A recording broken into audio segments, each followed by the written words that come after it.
और सदा सुखी रहो। ऐसे खराब टाइम चल रहा है, सबके परिवार में खुशियां गुरुजी बांटे और ब्लेसिंग दे।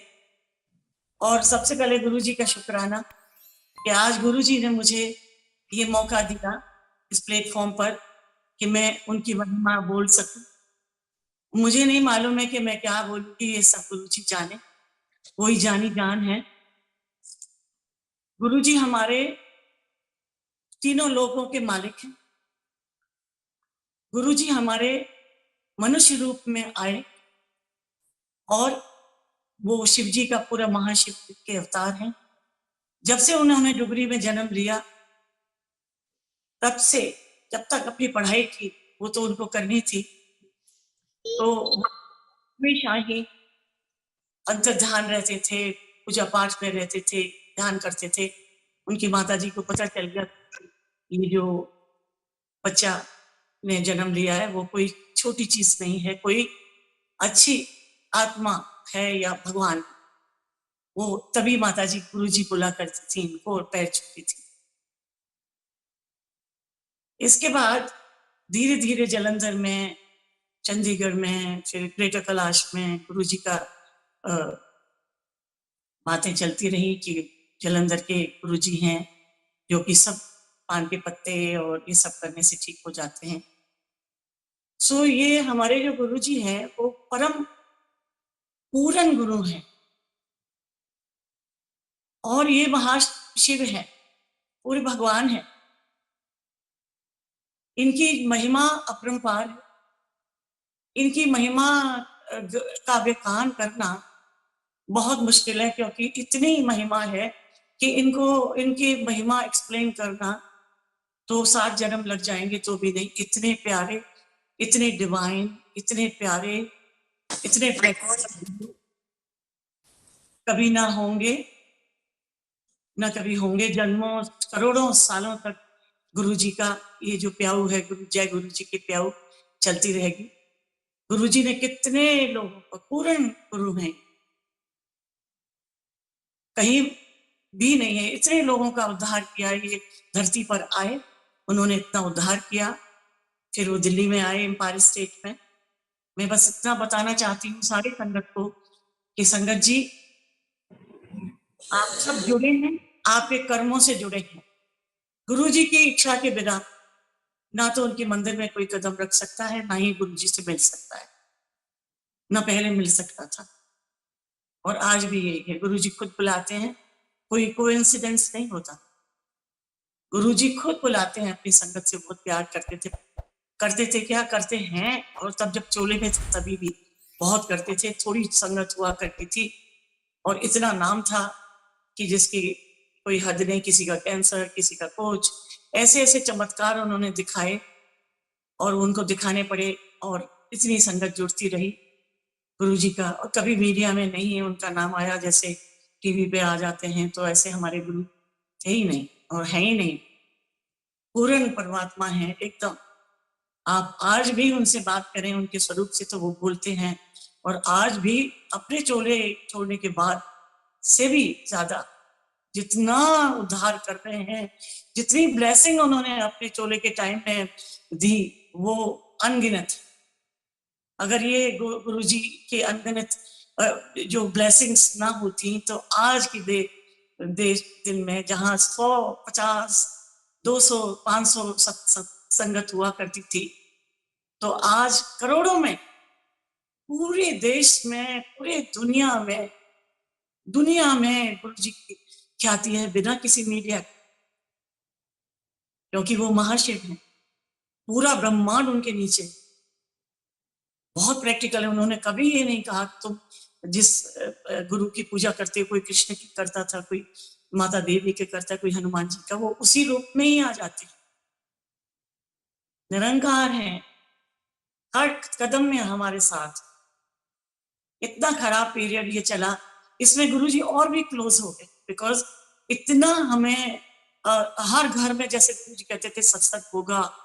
और जब मैं ये मंदिर जो बना के गए, 12 लिंगों का इसके अंदर है। इसके नजदीक से भी कोई, मैं अपना सत्संग शुरू करने से पहले थोड़ी गुरु जी के बारे में मैं जो सोचती हूँ अपने दिल में, मैं वो बताना चाहती हूँ।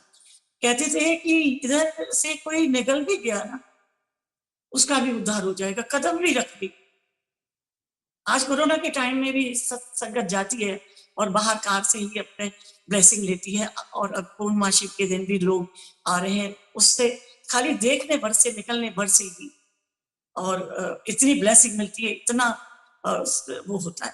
और गुरुजी के बजाय मैं भूल जाऊं कि गुरुजी के जो चाय प्रसाद मंदिर में है, जो समोसा प्रसाद या जो भी प्रसाद है, वो प्रसाद ना समझें आप, वो दवाई है, वो गुरुजी की ब्लेसिंग है।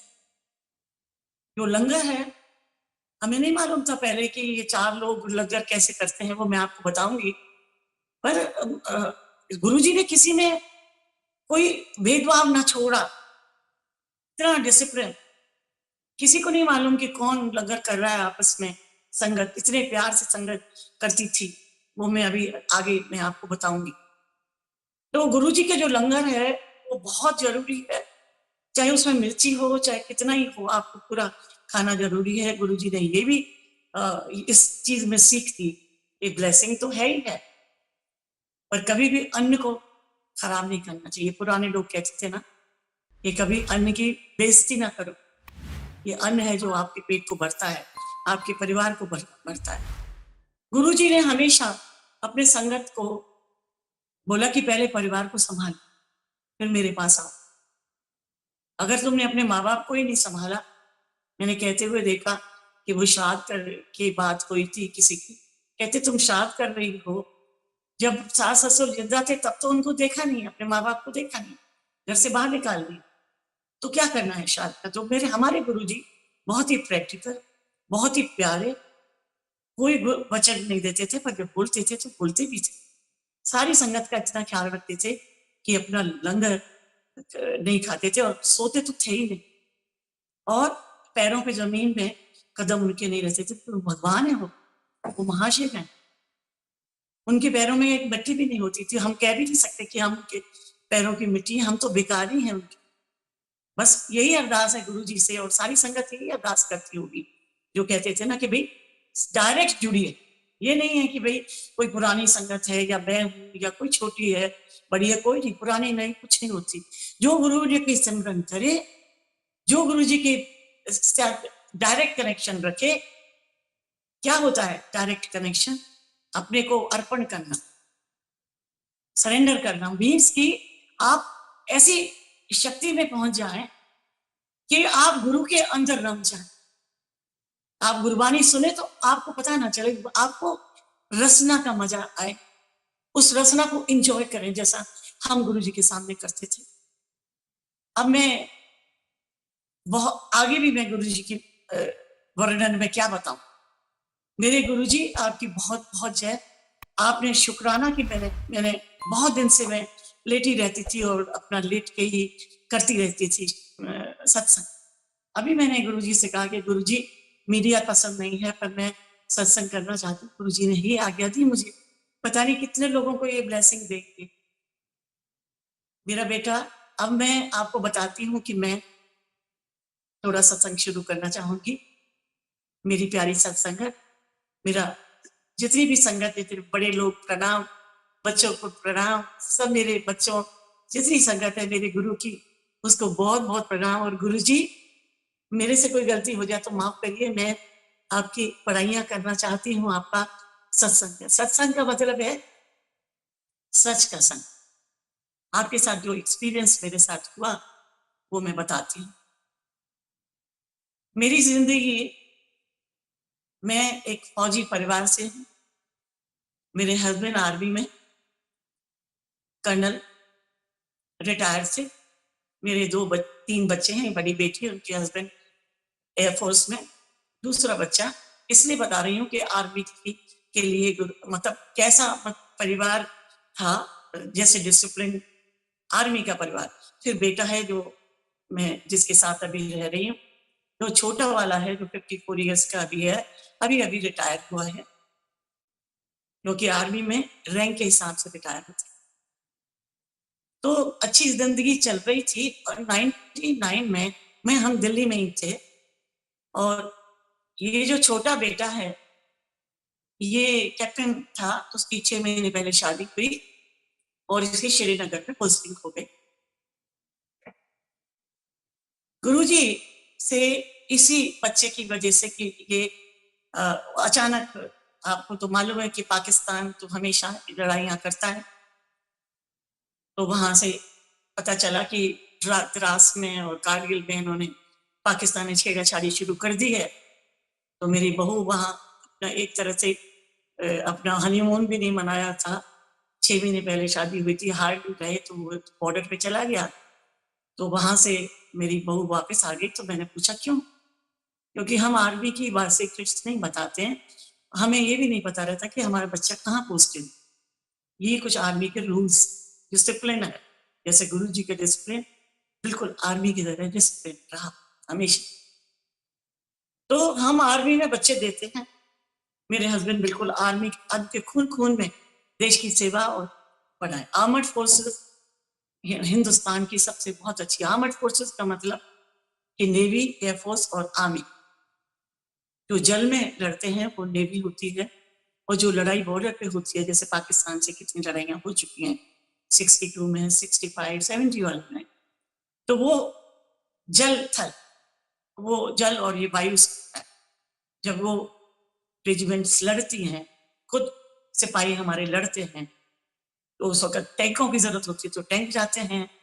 और जिस चीज के लिए वो आर्मी वाले करते हैं, वो मैं मालूम होते हुए भी मैं बता सकती, वो सब जानते। पर इतना मैं जानती हूँ कि जो बच्चों को आर्मी में देते हैं, वो कोई ऐश करने के लिए नहीं देते। उनको ये सिखाया जाता है कि आपने देश की सेवा करनी है। इतनी ट्रेनिंग होती है 2-2, 3-3 साल की, और वो बच्चे ऐसे हो जाते हैं कि उनको देश की सेवा करनी है। मेरे हस्बैंड के खून में ये है कि वो चाहे पूरे परिवार मेरा आर्मी का है, मैं आर्मी ऑफिसर की बेटी भी। 1965 में मेरे फादर भी एक लड़ाई में थे, मेरे हस्बैंड भी लड़ाई में थे, और मेरे सिस्टर के हस्बैंड थे, वो भी कैप्टन, वो भी लड़ाई में थे। आप सोचिए कि मेरी मदर भी वरिड में, हम वरिड नहीं हुए। हम शान से कह सकते हैं कि हम एक आर्मी ऑफिसर की बीवी हैं, आर्मी ऑफिसर की माँ है, दामाद है, बच्चे हैं। हम डरते नहीं।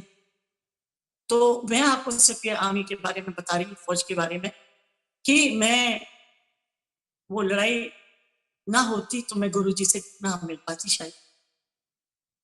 लड़ाई हुई, मैं अशोका होटल में काम करती थी, सम्राट होटल में मैं प्रमोशन पे आई, number 2 head of the department थी, होटल ऑपरेशंस।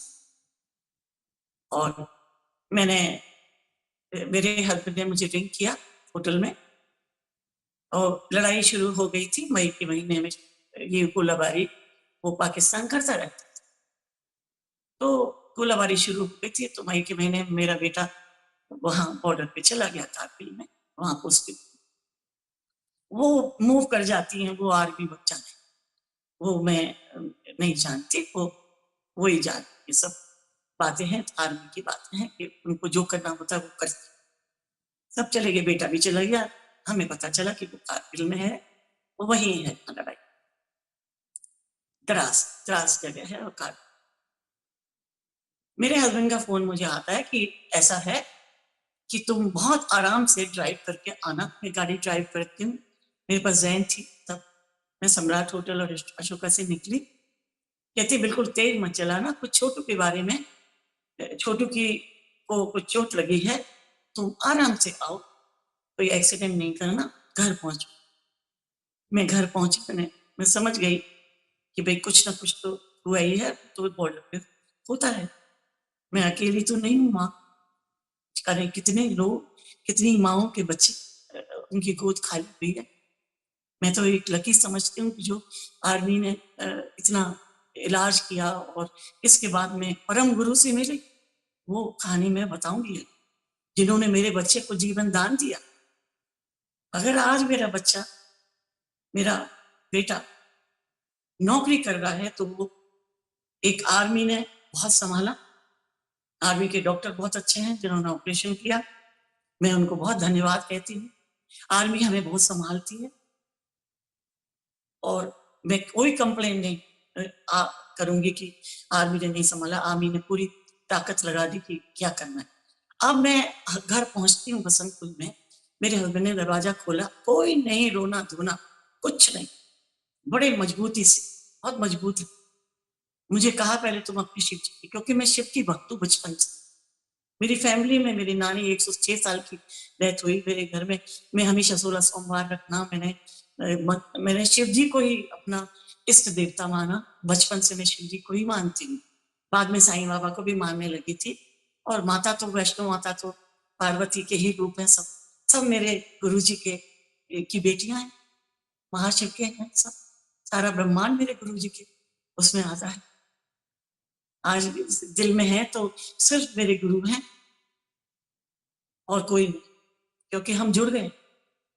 अच्छा, अब गुरु की जैसे मैं पहुंची तो मेरे हस्बैंड ने कहा एक कपड़े डालो, ऐसे ऐसे करके उसकी हेड इंजरी हुई है और वो श्रीनगर में एयरलिफ्ट हुआ है, वहां से कोई गोलाबारी हुई है पाकिस्तान की तरफ से। तो वो जो बड़े बड़े छर्रे होते हैं, बड़े टुकड़े होते हैं, वो काफी गिरे हैं। और ऐसा मुझे खबर मिली, उन्होंने बोला कि आप पहुंची। कहीं ऐसा होता है कि पहले श्रीनगर ले जाते हैं, फिर उसको नीचे बेस अस्पताल होता है नीचे, मैं उस जगह का नाम नहीं बताऊंगी, कि सब आर्मी की। तो वो बहुत बड़ा आर्मड फोर्सेस हॉस्पिटल था नीचे, वैष्णो देवी के जम्मू के पास ही, जम्मू में नहीं, जो दूसरी जगह, वहाँ हेलीकॉप्टर से जो भी आते थे पहले श्रीनगर ले जाते थे।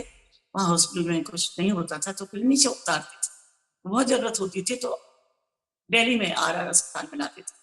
ये डिपेंड करता था कि कितनी चोट लगी है, क्या हुआ, कैसी कैजुअलिटी हुई। मैंने कहा ठीक है, बाई एयर वहां जा नहीं सकते थे, पठानकोट का कोई टिकट नहीं मिला। हमने कहा किसी भी तरीके से चलो ट्रेन से चलते हैं। हमने अपनी बहू को बुलाया, जो मेरी डॉटर इन लॉ थी 6 महीने पहले, वो अपने मायके में रह रही थी तब से, और मैंने उनको बुलाया कि जल्दी से अपने कपड़े उतारो और स्टेशन न्यू दिल्ली पहुंचो। हमें जो भी ट्रेन मिली, हमने कोई टिकट भी नहीं लिया, हमने जल्दी, एक ट्रेन जा रही थी पठानकोट, और जम्मू पठानकोट जा रही थी, वहीं तक हाँ जाना था। मतलब मैं जगह बता नहीं सकती कौन सी ट्रेन थी, हम कहाँ पहुंचे और वहां से। तो हम तीनों जने ट्रेन में बैठ गए, हमें जगह नहीं थी और जमीन में बैठ, किसी ने जगह दे दी। दुख तो था, एक माँ को क्यों नहीं दुख होगा कि उसके बेटे को चोट लगी, पर हम इतने मजबूत हो जाते हैं, हम इतने मजबूत हैं एज आर्मी ऑफिसर की बेटी, आर्मी ऑफिसर की वाइफ, मदर, कि हम जब आर्मी में देते हैं तो ये नहीं सोचते कि आर्मी में जाएगा तो मर जाएगा, शहीद हो जाएगा या चोट लग जाएगी। ये इसके लिए हमको तैयार रहना पड़ता है और हम तैयार रहते हैं हमेशा। मेरे हस्बैंड का बस चले तो अपने सबको, पूरी फैमिली के चिल्ड्रन को सब मैं आर्मी में ही देखे। तो क्या हुआ कि हम लोग वहां पहुंच गए, सीधे वहां से हॉस्पिटल पहुंचे। आर्मी ने गाड़ी भेजी हमको, बहुत बहुत मेहरबानी। आर्मी, इंडिया की आर्मी इतनी प्यारी है कि सबसे, दुनिया की सबसे अच्छी आर्मी फौज है हमारी, सबसे बहादुर। तो वहां से हम पहुंचे तो हमको अस्पताल ले जाया गया और हमको बोला कि वो आपके बेटे का ऑपरेशन हो गया है और आपको डॉक्टर साहब ने बुलाया 2 बजे रात के, और वो वेट कर रहे थे हमारा।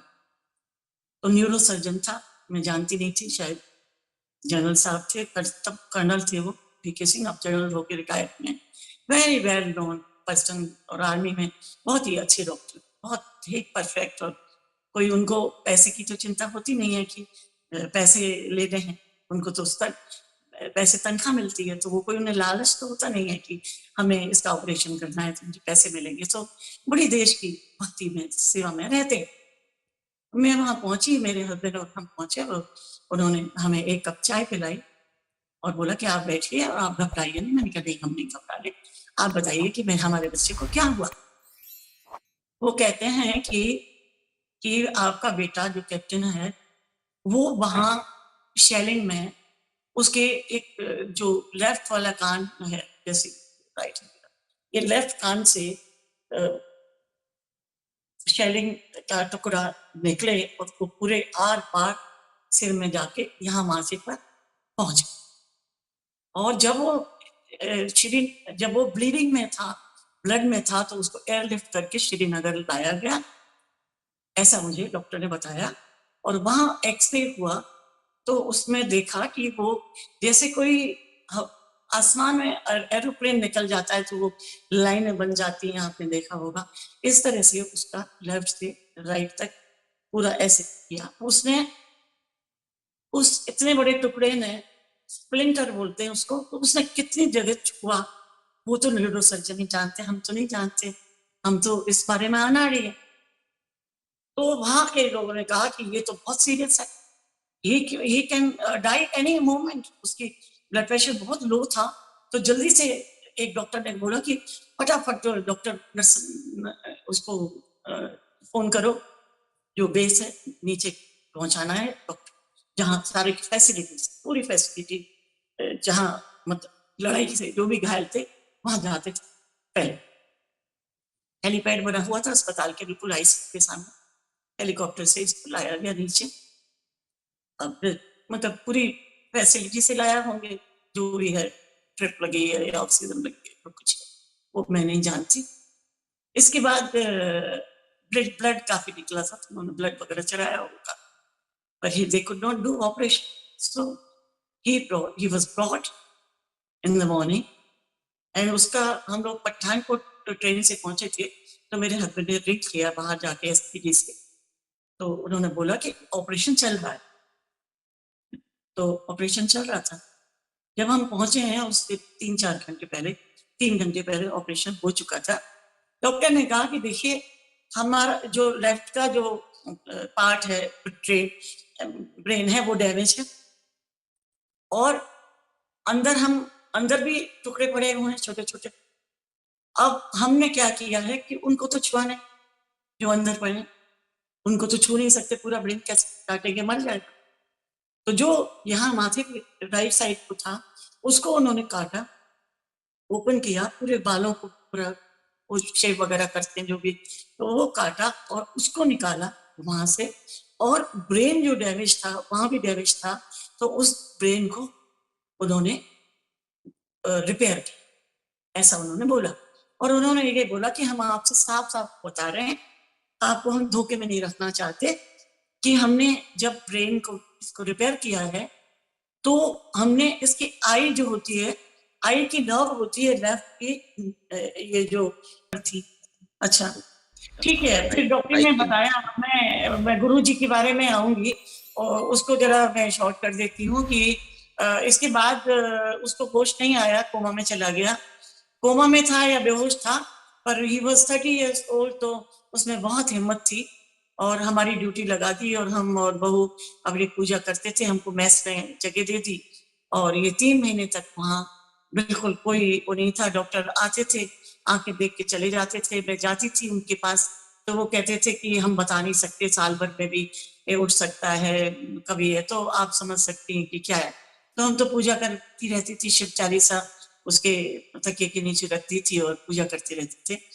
और इसके बाद मुझे सपने में शिव जी और माँ पार्वती आई, और उन्होंने मतलब 1 महीने के बाद, मतलब ये 3 महीने तो वहां था, तो पार्वती आई और उन्होंने सपने में कहा कि डॉक्टर से जाके बोलो कि इनको नाक के थ्रू खाना दो। तो मैं डॉक्टर को पूछते पूछते गई कि मुझे ऐसे सपना आया है, तो आप दीजिए, शायद ये उठ जाए। मैं उसके कान में भी बोलती थी कि उठ जाओ, लड़ाई खत्म हो गई है, ये है, और तुम उठो, तुम बिल्कुल ठीक हो, तुम्हारी हिम्मत है, उठो, तुम्हारी मम्मी डैडी सब आए हैं। उसको कोई फर्क नहीं पड़ता था, उसको कितना ही उसके पिल चुभो कुछ है। अब मुझे नहीं मालूम है कि कितना डैमेज हुआ था, कि क्यों उसको होश नहीं था। तो डॉक्टर ने बोला कि नहीं, बहुत ही शरीफ डॉक्टर न्यूरोसर्जन, कहते नहीं चोकिंग हो जाएगी, क्या आप लिख के देखिए, कल कुछ हो जाए गड़बड़ तो आप। मैंने कहा मैं लिखने को तैयार हूँ, जब मेरा बेटा वैसे ही बेहोश है और जब होश में नहीं है तो मैं लिखने के लिए तैयार हूँ, आप इसको खाना दीजिए। उन्होंने मेरी बात सुनी और जब मैं दूसरे दिन ड्यूटी पे गई, मेरी बेटी रात को ड्यूटी करती थी, मुझे बैठाया जाता था, आईसीयू में रहती थी, तो उसको नाक की नली से जो भी है खाना देते थे।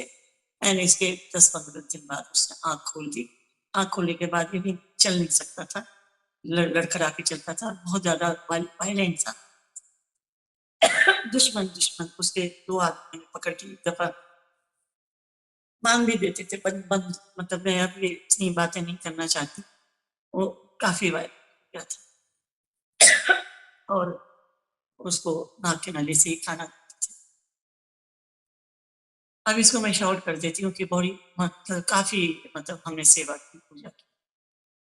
गुरु जी की शायद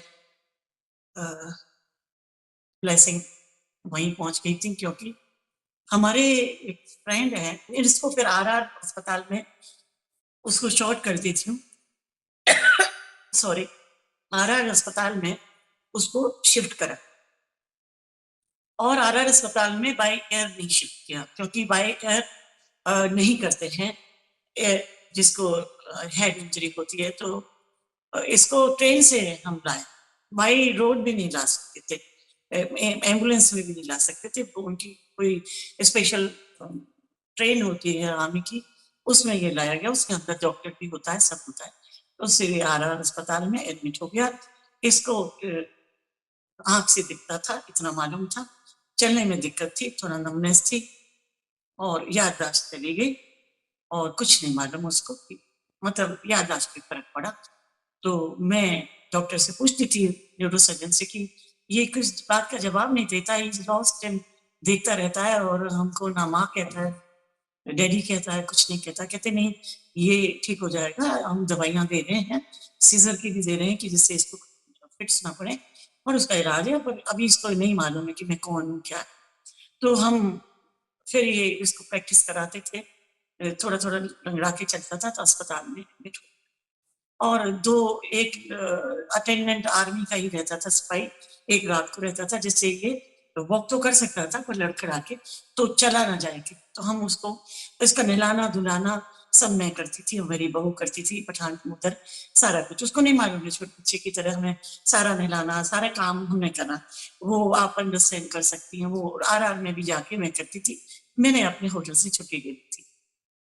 ऐसे बीच में अब मैं बताना चाहती हूँ कि मैं गुरु जी से कैसे, मेरे परम परमात्मा, मेरे गुरु महाराज, आपका इतना इतना धन्यवाद, इतना शुक्राना कि इस माँ को, अब मेरे बेटे को जिंदा किया, मेरे बेटे को जीवन दान दिया, मेरे बेटे को इस लायक बनाया कि वो नौकरी कर सके आर्मी में, जो कोई उम्मीद नहीं थी।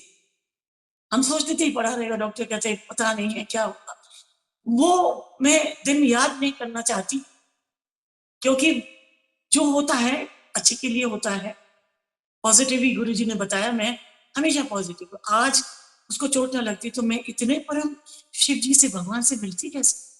मैं तो सुबह की उठती हूँ तो सबसे पहले वही बात कहती हूँ कि मेरे परमात्मा, आपने मेरे बच्चे को जन्म जिंदगी दी, उसका शुक्राना एवरी डे, और 7 जन्मों में भी नहीं, मैं उसको शुक्राना, मैं मेरी आखिरी सांस तक मैं आपका शुक्राना करती रहूं। बस अरदास है कि आप अपने चरणों में रखो, जैसे भी रखना है।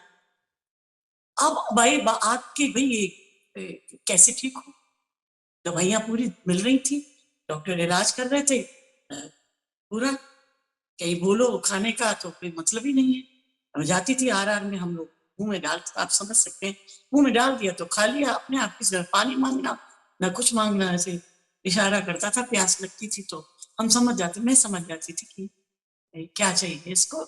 मतलब अब आप सारी संगत ये समझ चुकी होगी कि आर्मी में कितनी कठिन एक फौज होती है और कितनी देश की सेवा करती है। आर्मी वालों को गुरुजी बहुत प्यार करते थे, इज्जत करते थे, बहुत इज्जत करते थे और कहते थे आर्मी वाले बहुत अच्छे हैं, देश की सेवा करते हैं, पैसे कम मिलते हैं तनख्वाह, पर ये खुश रहते हैं और अपनी जिंदगी ऐश से जीते हैं। तो गुरुजी, मैं आपका बहुत धन्यवाद। अब मैं आपका, आप कैसे मुझे जुड़े तो आप जन्मों से, मैं जिस दिन बचपन से पैदा हुई तब से ही जुड़ गए, क्योंकि मैं शिव जी की भक्त हूँ, तो मैं तो शिव जी के बिना किसी को जानती नहीं थी। एक टाइम में तो मैं जब जवान थी 14-15 साल की, मैं कहती थी काश मेरे शिव जी से मैं शादी करती होती जैसे माँ पार्वती उमा ने की है। मैं इतना मुझे प्यार शिव जी से। चलो कोई बात नहीं, अब आरआर में आ गए, वहां लोग आते थे आर्मी ऑफिसर्स मिलने के लिए, तो मेजर गिल आए, उनको हमने पहले भी बता दिया था फोन करके, बड़े प्यारे हैं वो, गुरुजी के बहुत भक्त हैं। और उनकी वाइफ को, इंदु गिल को ब्लड कैंसर था जो गुरुजी ने ठीक किया था। तो जब इसको फोन किया था हमने पठानकोट से, इसने पता लगाया कि क्या हुआ है, कि मैंने कहा कोमा में। देखिए कोई बात नहीं, मेरे गुरुजी को मैं जाके बोलूंगा तो ये कोमा से निकल जाए। मतलब आप सोचिए, आप, मेरा फोन पे बात हुई मेरे हस्बैंड की, तो हमें मालूम नहीं कि ये कौन से गुरुजी की बात कर रही। तो उन्होंने ऐसा कुछ नहीं बताया कि वो शिव जी हैं या कुछ है। तो मैंने कहा ठीक है, प्लीज कर दीजिए, हम तो खुश हैं। उससे पहले मैं किसी गुरु के पास तो नहीं गई। तो उन्होंने शायद वही प्रे किए होगा तो कोमा से उठा। वो भी गुरुजी ने ही वहां ब्लेसिंग भेजी और गुरुजी ने उठाया। अब उन्होंने बोला कि ऐसा है कि मेरे गुरुजी हैं, आप चलोगे? मैंने कहा हाँ, वैसे तुम्हें हम, मेरे तो गुरु शिव जी हैं। तो वो कहने लगे कि ये शिव जी ही है, रेनू तुम चलो। मेरे को, सॉरी, वो रेनू नहीं बोलते थे, he is junior officer from, he used to say Mrs Narendra Singh, मेरे का नाम है कर्नल नरेंद्र सिंह। तो मैम, मैम बोलते थे, आर्मी में नाम नहीं लेते अपने। तो नाम तो उनको मालूम था कि मेरा नाम रेणुका सिंह है, पर गुरुजी रेनू, मतलब घर में रेनू बोलते। तो उन्होंने कहा कि चलोगे? तो मैंने कहा, मेरे हस्बैंड ने कहा ठीक है। कहते मैं गुरुजी से पहले पूछ के आता। तो मैंने कहा ठीक है, हम चलेंगे, जहां भी ले चलोगे चलेंगे। हम तो वहां जहां बेटा था, तो मैं तो चर्च में भी गई, मैं मस्जिद में भी गई, सब जगह प्रेयर की कि मेरे बच्चे को वापस लाओ, वापस लाओ। चलो कोई बात नहीं। उन्होंने फिर दूसरे दिन फोन किया कि गुरुजी ने बोला है कि ले आओ उनको, ले आओ। तो मैंने कहा हमें कहाँ आना है? उन्होंने कहा आप अंधेरिया मोड़ से मुड़ोगे बसंतपुर से। उन्होंने जगह बजा दी, वहां एम्पायर स्टेट दिखे, मैं वहां खड़ा हुआ मिलूंगा। हम दोनों लेने गए शाम के टाइम में। उन्होंने कहा शाम को आना, क्योंकि 7 बजे से गुरु जी दरबार में बैठते हैं। सो हम वहां पहुंच गए, 6:45 के करीब पहुंच गए। तो कार वहीं पार्क की मेरे हस्बैंड ने। तो मेजर गिल आ गए, उन्होंने कहा यहीं कार पार्क करनी पड़ेगी। वहां बिल्कुल जंगल था, वहां कुछ नहीं था, कोई मार्केट नहीं, कुछ नहीं। 99 की बात है, अगस्त की बात है शायद। इसके बाद क्या हुआ कि हम लोग गए, तो वहां जब जा रहे हैं, जब गुरुजी का जो छोटा मंदिर एम्पायर स्टेट आया, इतनी ज्यादा खुशबू थी।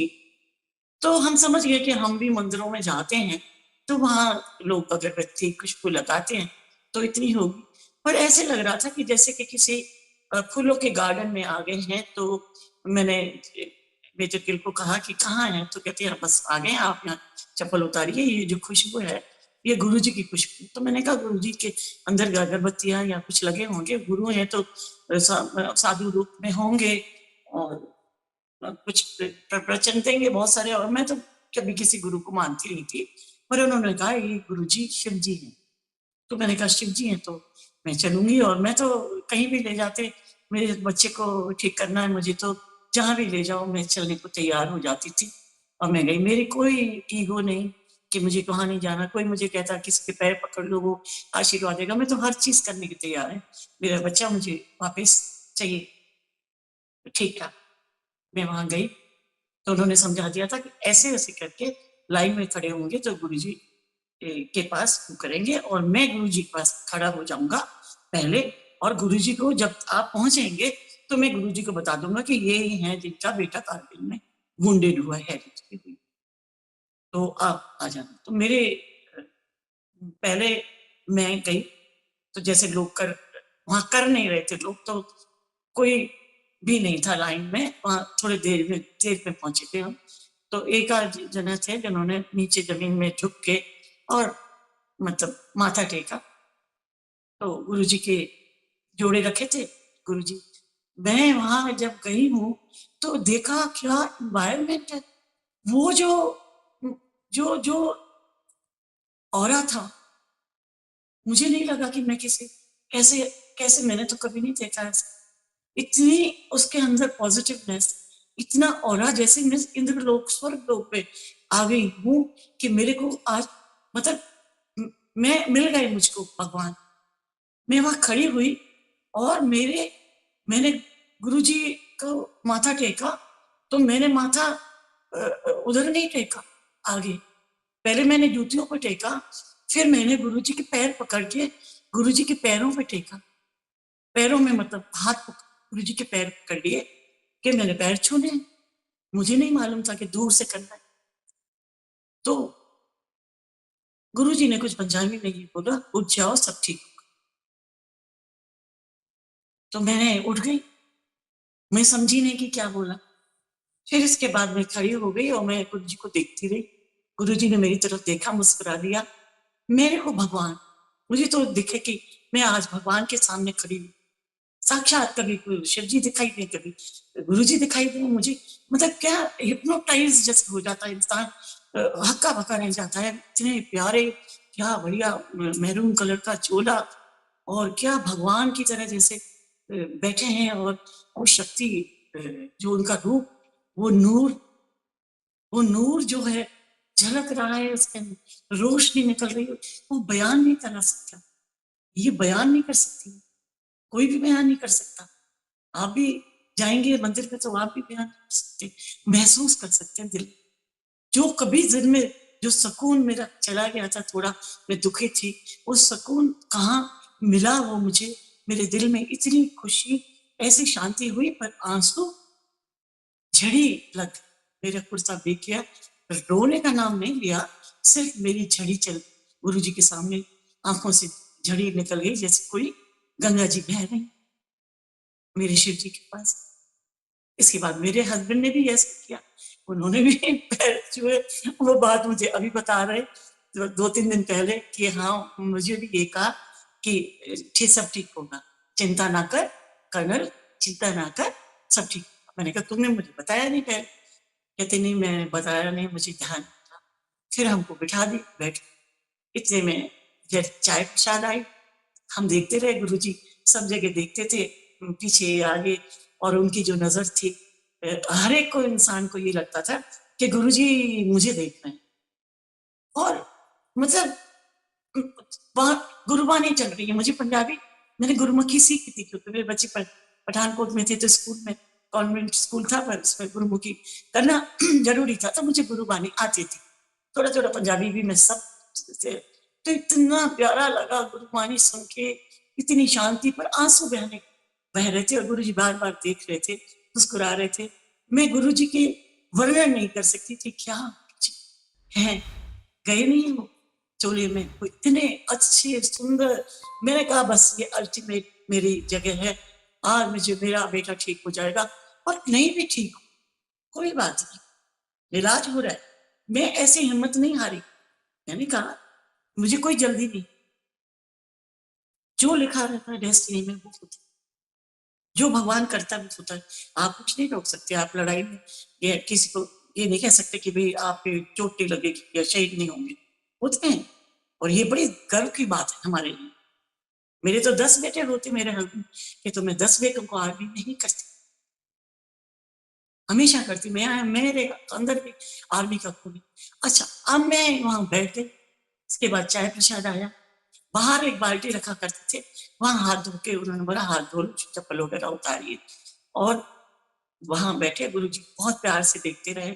इसके बाद थोड़ी देर में भगदड़ मची, मैंने हमें तो मालूम नहीं, एकदम से कुछ लोग बैक में हो गए, कुछ पीछे हो गए, और चटाई बिछ गई, और वो अंकल लोग जितने भी सही से बता, उन्होंने चटाई लगी और थाली आ गई स्टील की, और उसके अंदर 4 लोगों की 8 रोटी, तो उसमें सब्जी और सैलेड होता, चटनी वो था, नहीं सॉरी, मैं आपको ये लंगर से पहले मैं बताती हूँ। जब मैं खड़ी हुई और मैंने गुरुजी को हुआ, तो गुरुजी प्रसाद बांट रहे थे, तो साइड में राइट साइड को थाली रखी थी, उसमें बूंदी या के लड्डू या था चूरा जैसा टाइप। गुरुजी के इतने सुंदर सुंदर हाथ, उन्होंने ऐसे करके उठाया वो, और मेरे को ऐसे पकड़ाने लगे। आपको संगत जी मैं बता नहीं सकती कि मैं ऐसे अपना हाथ किया, जैसे हाथ करते हैं, अभी मैं लूंगी तो अपने हाथों में ही तो, मेरे हाथ में वो, गुरु जी के हाथ में मुझे नहीं लगा कि वो इतना छोटा लड्डू इतना बड़ा हो जाएगा। मतलब उस लड्डू को मुझको ऐसे करके अपनी चेस्ट पे करके मुझे नीचे बैठना पड़ा। फिर थोड़ा सा बाहर जाके मेरा ख्याल है मैंने उसको खाया या वहीं खाया, मुझे याद है, पर वो पूरा खाना, एक लेडी बोली, पुरानी थी, कहती है कि इसको पूरा खाना पड़ता है, ये गुरुजी की ब्लेसिंग है, ये दवाई है, इसको पूरा खाना, इतना सा भी नीचे नहीं टूट। मैंने पूरा खा लिया, मुझे मिठाई का वैसे भी शौक बहुत है। तो मैं फिर बैठ गई, फिर उसके बाद लंगर आया, लंगर किया और कुर्बानी चलती रही। लंगर के बाद में थोड़ा सा कुर्बानी हल्की हल्की, कोई और दूसरे गाने लग गए, थोड़ा सा शांत हो गया। फिर गुरुजी क्या करते थे कि फिर मैंने देखा कि एक अंकल खड़े हुए हैं, गुरुजी ने खड़े हो गया, तो वो कुछ बोल रहे हैं, वो कह रहे हैं कि गुरुजी कुछ नहीं बोल रहे, बस वो खड़े हुए, वो अपनी वाइफ के बारे में या कुछ बता रहे। तो आई वाज सरप्राइज कि ये क्यों बोल रहे हैं, क्या बोल रहे हैं। मुझे नहीं मालूम था कि इसको सत्संग कहते हैं, कि आप बीती को आप खड़े होके बोल रहे हैं, वो कहते हैं मेरी रिपोर्ट आई, फिर वो रिपोर्ट ठीक हो गई, समथिंग राइट। तो मैंने कहा गुरुजी की कर रहे हैं और गुरुजी ने कर दिया, ये कर दिया, कोई बात नहीं। एक दो लोगों ने किया, हम बैठे, कुछ अच्छे टप्पे वगैरह ऐसे कुछ अच्छे से म्यूजिक सत्संग चलता था, बढ़िया पुराना, वो भी सुना। तो मुझे बहुत अच्छा लगा। मैं तो बस निहारती रही, मतलब मेरा कोई ध्यान नहीं था कि कौन बैठा है कौन नहीं बैठा है, मेरे पास कौन है, कोई इंट्रोडक्शन नहीं होता था। गुरुजी का परिवार जो आज गुरु परिवार है, अगर हम सत्संग में भी जाते हैं तो हमें बताया, मतलब जब अब तो हम लोग जान गए हैं, अब तो गुरु के परिवार के हैं, गुरु संग में पहले हम लोग आर्मी परिवार के, गुरु परिवार और आर्मी परिवार में दोनों में बहुत ही समानता है। कैसे? क्योंकि अगर गुरु की आर्मी की जो गाड़ी है, ये मेरा विचार है कि आर्मी में डिसिप्लिन बहुत है, जो बोला जाता है वो करा जाता है। गुरुजी के भी घर में डिसिप्लिन, अगर गुरुजी ने एक बात बोल दी, वो पत्थर की लकीरें आपको सुननी पड़ेगी, गुरु की, अपने गुरु पूर्ण गुरु की सुननी पड़ेगी, मेरे गुरु जी, मेरे प्यारे शिव जी की, महाशिव की, मेरे बहुत बहुत सुंदर और मेरे प्यारे गुरु जी, बहुत प्यारे हो आप गुरु जी, तो वो माननी पड़ेगी। और गुरु जी कहते थे कि कोई ईगो नहीं, इफ एंड बट्स नहीं, वही आर्मी में सिखाते। आपको नहीं सोचना है कि आपकी ईगो नहीं, आपको जो खाने का मिलेगा वो खिला खाओ। लंगर लगता था बॉर्डर पे, आपको नहीं मिल रही है रोटी तो एक दो रोटी में भी एक आर्मी का जवान खाना खाता है। वही गुरु जी ने सिखाया, कोई चीज वेस्ट मत करो। आर्मी में कभी कोई वेस्ट नहीं करता, सब खाते हैं। और वही डिसिप्लिन, वही ईगो नहीं, कोई अहंकार नहीं आर्मी में, वही गुरु जी ने सिखाया, वही डिसिप्लिन। आर्मी के गाड़ियों पे आर्मी लिखा रहता है या एयरफोर्स पे लिखा रहता है, वही मेरे गुरु जी की गाड़ियों पे जय गुरु जी लिखा रहता है। मतलब ये है कि जय गुरु जी, तो मीन्स कि मेरे गुरु जी का परिवार। अब मैं वहां से हम लोग आ गए, तो जब वो चलने लगे तो उन्होंने कहा सब आप आज्ञा लेनी पड़ती है गुरु जी से, तो वो हमने आज्ञा ली। तो गुरु जी ने कहा कि रेनू आंटी बोला, रेनू आंटी आप मत जाना, आप साइड में बैठो। मैं सरप्राइज हो गई कि इन्होंने मुझे आंटी क्यों बोला, और रेनू भी नाम लिया, तो मैं समझ गई, मेरे गिल से पूछा होगा कि इनका नाम क्या है, तो बता दिया कि रेनू है, क्योंकि वो भी नाम लेते थे तो वो कहते थे कि रेनू है, इंदू रेनू कहती थी मुझको इसकी वाइफ। तो मैं बैठ गई साइड में, सब लोग जागे चले गए, 8-10 लोग जो थे वो रह गए। इसके बाद कहते इधर आओ। मैंने कहा हाँ जी। मेरे हस्बैंड तो बिल्कुल डरपोक, बिल्कुल पीछे की तरफ खड़े रहते थे, बिल्कुल चुपचाप सीरियस।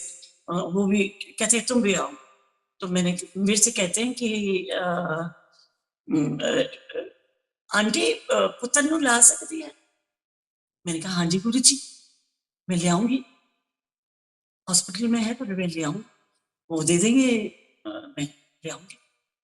तो कहते हैं कल जाओ और चिंता ना करो, सब ठीक।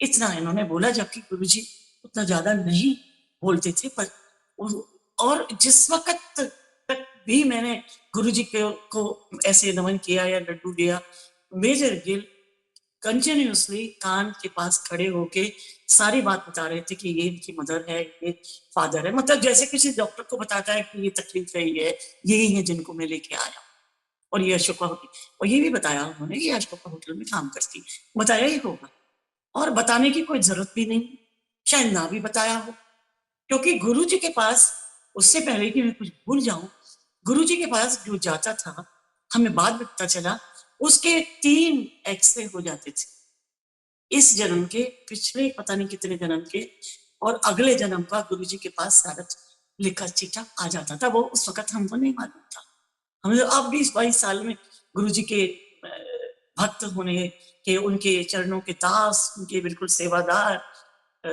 होने के नाते हम तो अभी भी सीख रहे हैं। तो तब पता चला कि भाई गुरु जी को सब मालूम था, जब हमें एक्सपीरियंस हुआ कि हम दिल में सोच रहे हैं और गुरु जी बता देते थे कि तुम क्या सोच रही, उससे पहले कि बहुत ज्यादा लंबा हो जाए मैं वहां से चले आए हम लोग। मैं बहुत खुश थी, मैं रात भर मुझे नींद नहीं आई, मैंने कहा हाय मैं स्वर्गलोक में भी शिवलोक में से आ रही हूँ, मैं इतनी खुश। मैंने आके अपनी शिव जी को अगरबत्ती लगाई, जो शिव जी मेरे आज मेरे 1966 में अहमदनगर में मेरी पोस्टिंग हुई, पूना से मैं एक शिव जी लाई थी, वो शिव जी की मूर्ति आज मेरे पास है। अगर मेरे बच्चे सब में से कोई अगर मेरे विल लिखूंगी तो मेरी बेटी कहती है कि आप अपनी विल लिखे, जो मेरे भाइयों को कुछ भी दे देना, पर ये शिव जी की मूर्ति मुझे देना, ये मैं आपको अपनी विल में लिख के जाना कि ये मूर्ति। मैं इतनी संभाल के उसको, हम लोगों की पोस्टिंग होती थी, 2 साल रहते थे, फिर बंजारों की तरह फिर पैकिंग की, दूसरी जगह गए, एक कमरे में रहे, हम खुश, बड़े लाइफ खुश, हस्बैंड वाइफ खुश, बच्चे खुश। हमें कभी नहीं लगा कि हमें बड़ा बंगला चाहिए या कुछ चाहिए, हम अपने सेटिस्फाइड। वही गुरु जी सिखाते थे कि जिसमें रहो, एक रोटी मिल रही है उसमें भी सेटिस्फाइड हो, वो असली खुशी है। अगर पैसे वाले इतने ही खुश होते तो बिरला टाटा को ये शुगर की बीमारियां और इतनी बीमारियां ना होती। जो पैसे वाले उनको तो रात में नींद भी नहीं आती कि पता नहीं इनकम टैक्स वाले कब रेड कर देंगे। सो गुरुजी ने हमको प्रैक्टिकल बनाया, पॉजिटिव, बिल्कुल प्रैक्टिकल करके बताया। और ये चमत्कार, और जिसको भी कहिए ब्लेसिंग, गुरुजी ना बताते इतनी संगत बढ़ गई, 50 के वो दूसरे दिन में, अब बता रही हूँ मैं, पता नहीं कहाँ पहुंच जाती हूँ, मुझे माफ करिएगा संगत जी, पर आज मेरा बताना बहुत जरूरी है, क्योंकि कभी भी सत्संग में मैं जाती हूँ तो मुझे सभी लोगों ने करने होते हैं, 10-15 मिनट में इतनी चीजें नहीं बता सकते। इसके बाद मैं बेटे को ले आई 7 बजे, तो उसको लेके आए, तो उसको मतलब चल सकता था, पर थोड़ा सा एक पैर, एक लेफ्ट पैर और लेफ्ट तक लड़खड़ाता था। Eyes was different, you know that, जो आईज उसकी चोट लगने से पहले थी वो उसकी नजर नहीं थी, मतलब ऐसे देखता था जैसे कि ये क्या दुनिया है, कौन हो, कहाँ है, ये है, पर सुनता था सब कुछ बात है। हम वॉक कर उसको नहलाया धुलाया, लेके आए, मेरे हस्बैंड ने उसके शूज उतारे, वो खुद तो नहीं कर सकता, खुद आए, उसको धीरे धीरे, वो जो एम्पायर स्टेट में सीढ़ी होती है उससे मेरे हस्बैंड ने धीरे से उतारा कि वो गिर सकता, वो सीढ़ियों से ऐसे नहीं उतार सकते थे, गिर जाएगा तो चोट लग जाएगी, मतलब आप समझ सकते हैं सारी बात।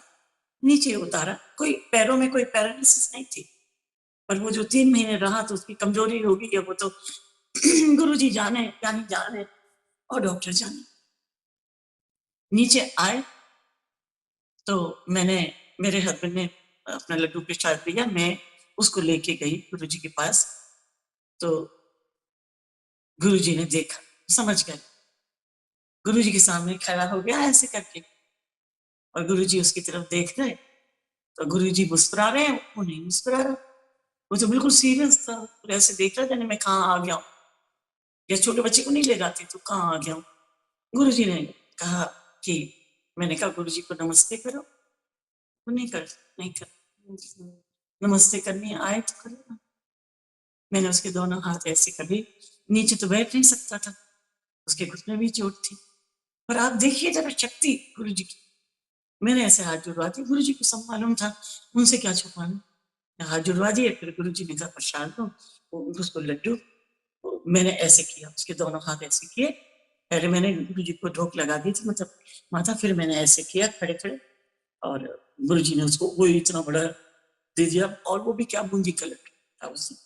बूंदी का लड्डू मेरा बेटा नहीं खाता, बूंदी का लड्डू खाता ही नहीं, आज भी नहीं खाता, कहता नहीं खाते, एक टुकड़ा दे दो अगर प्रसाद गुरु जी का है तो लेता है, आज की डेट में तो वो कुछ भी खाता है। He is a same boy, same officer like before, much better, much better than what he was. तो ऐसे किया, और अंकल को बहुत अंकल कह रही हूँ मैं, गुरु जी को अंकल कह जाती थी शुरू में, तो मैं कहती थी, तो कहते थे चंगा चंगा, तो कैसे कहते हैं, इतने में उनको लगा कि आंटी को तकलीफ होगी इसको ले जाने में, ये कैसे उठाएगा, गिरा देगा, तो उन्होंने आवाज लगाई, तो उन्होंने चल इधर आओ, इसको ऐसे उठाओ बिरा नहीं, और बाहर ले जाके खिला के, तो ये ले गए और पूरा खिला, मतलब गुरुजी ने नहीं कहा, किसी सेवादार ने कहा कि पूरा खिलाना, ये दवाई है इसके लिए। वो पता नहीं किधर ले गए, कोने में, या गुरुजी के जो बेडरूम के सामने पीछे बिठा के खिलाए। वो माय हस्बैंड सेज कि आई नेवर वेंट आउट, मैंने अंदर ही खिलाया था, मुझे इतना ही याद है। अब इतने पुराने बुढ़े हो गए 87 के, उन्हें याद नहीं रहती है, तो वहां खिला दिया, वो खा गया, शायद उसने क्या बोला होगा, नहीं खाया होगा, क्या हो गया। अब आपको उससे पहले कि मैं ये बता दूं कि वो बूंदी का लड्डू नहीं खाता, आज 20 साल बाद जब मेरे बेटे को मैंने ऐसी बात की चंडीगढ़ में, जब मैं गई उसके पास, उनका है भी तो नौकरी कर रहा है, तो मैंने पूछा कि सुनो, तुम्हें गुरुजी याद है जो तुमको लड्डू खिलाया, तुम्हें लड्डू याद आ गया? तुम्हारी याददाश्त थी नहीं तब? कहते नहीं, मुझे अब याद आ गया, गुरुजी ने लड्डू दिया था, वो तो बूंदी का नहीं था। मतलब इज टॉकिंग प्रॉपरली।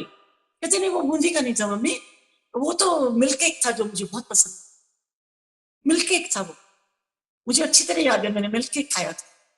तो आप ये देखिए कि गुरुजी को ये मालूम था कि इसको बूंदी का लड्डू नहीं पसंद है, उसको बना दिया, और वो मिल्क केक बन गया और खाया।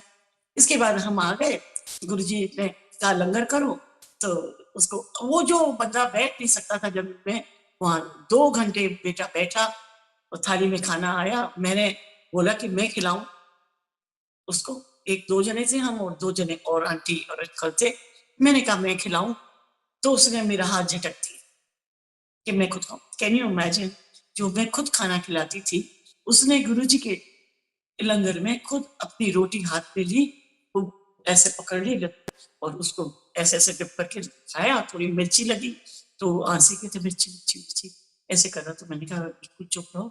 फिर मैंने थोड़ा किसी अंकल को कहा थोड़ा पानी, तो गुरुजी देख रहे थे उसको प्यार से, तो मैंने गुरुजी की तरफ ऐसे देखा कि गुरुजी इसको मिर्ची लग रही, मैं दिल में बोल रही थी, और गुरुजी ने कहा ऐसे हाथ किया, तो मतलब ये था कि खाने दो, यही दवाई है। गुरुजी ने इशारे से कहा, कुछ बोले नहीं, बहुत कम जैसे बोलते थे तो कोई बताते थे तभी बोलते, जब वाणी चलती थी तब किसी से बात करते थे, बाद में कुछ बात करनी होती तो करते थे। इसको बोल दिया और सब आज्ञा लेके जाने लगे, तो मेरे से कहते हैं, मैं भी आज्ञा लेके जाने लगी, बेटे को लाई, बेटा तो खड़ा था, वो तो आज्ञा ले नहीं सकता था, मैंने हाथ जोड़ो, बोला नहीं, तो गुरुजी ने कहा आंटी आप बैठो, नहीं मैं तो गई, हाँ कहने लगे, हम तीनों खड़े थे लास्ट में, कहते हैं 1 मिनट को, आंटी ऐसा करो कि तुसी आते रहो दोनों हस्बैंड वाइफ, कर्नल आप आते रहो, आंटी आप भी आते रहो, और रोज आते रहो, और यहाँ, और बेटे को नहीं लाना, बेटे को इलाज चलने दो, जो चल रहा है उसका इलाज चलने दो, उसको करने दो।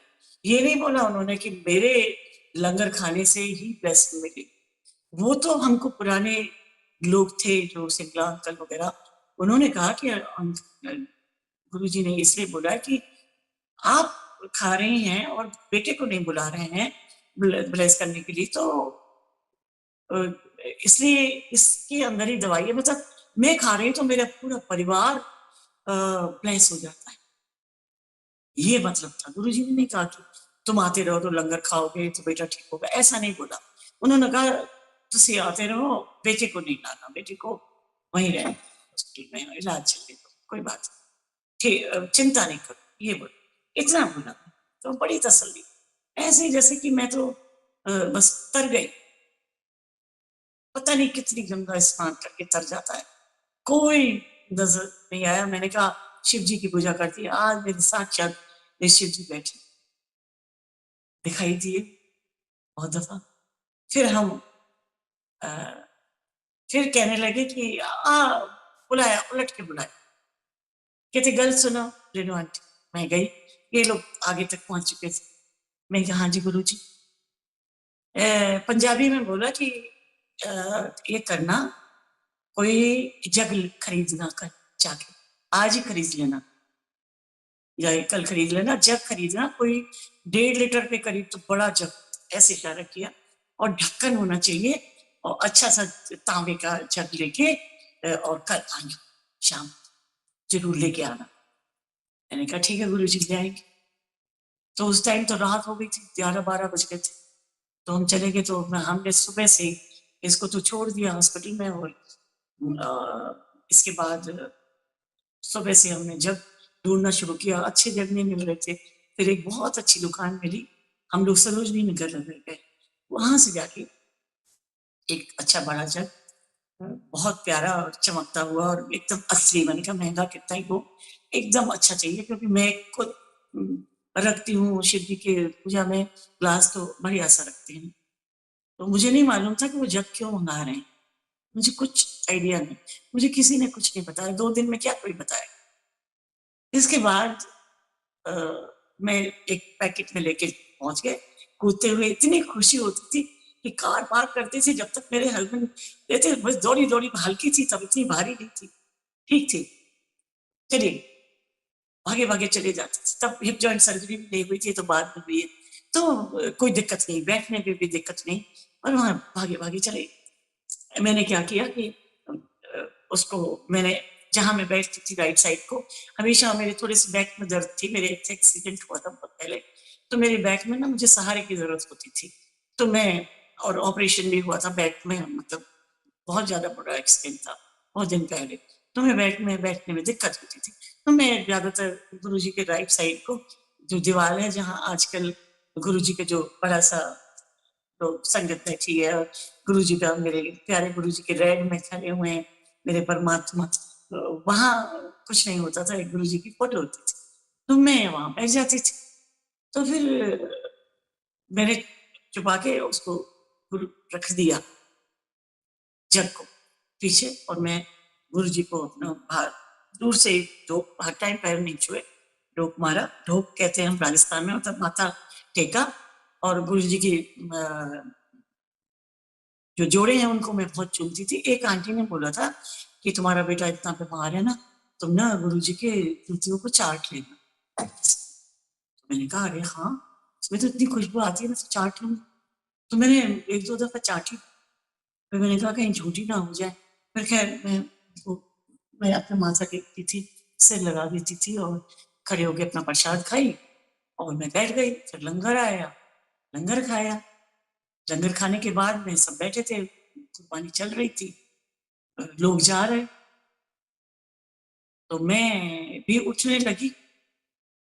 तो गुरुजी ने कहा, देख लेते थे वो हमेशा कि कौन उठ रहा है क्या है, या वो चाहते थे, क्योंकि हमारा कोई अभी गुरुजी से रिश्ता थोड़ी, हम संगत का, आपका, अगर आज भी गुरुजी से कोई जुड़ा है मंदिर जाके, कोई पुराना नया नहीं, आज भी वो जन्मों से जुड़ा है, तभी तो गुरुजी के मंदिर में गुरु की इच्छा के बिना कोई कदम नहीं रख सकता, कभी नहीं रख सकता।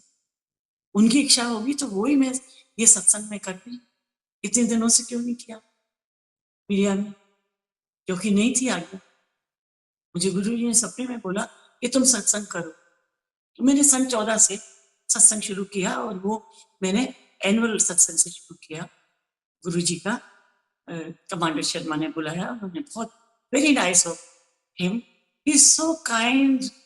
गुरु जी के इतने भक्त हैं वो, उन्होंने ये गुड़गांव में एनुअल सत्संग गुरुजी ने इनको ड्यूटी दी और शुरू कराया। इतने प्यारे commander uncle, Narayan uncle, general Kapoor uncle, इतने प्यारे, सारी संगत ही बहुत प्यारी है, पर इतने ये क्लोज रहे और इनकी ड्यूटी लगा दी।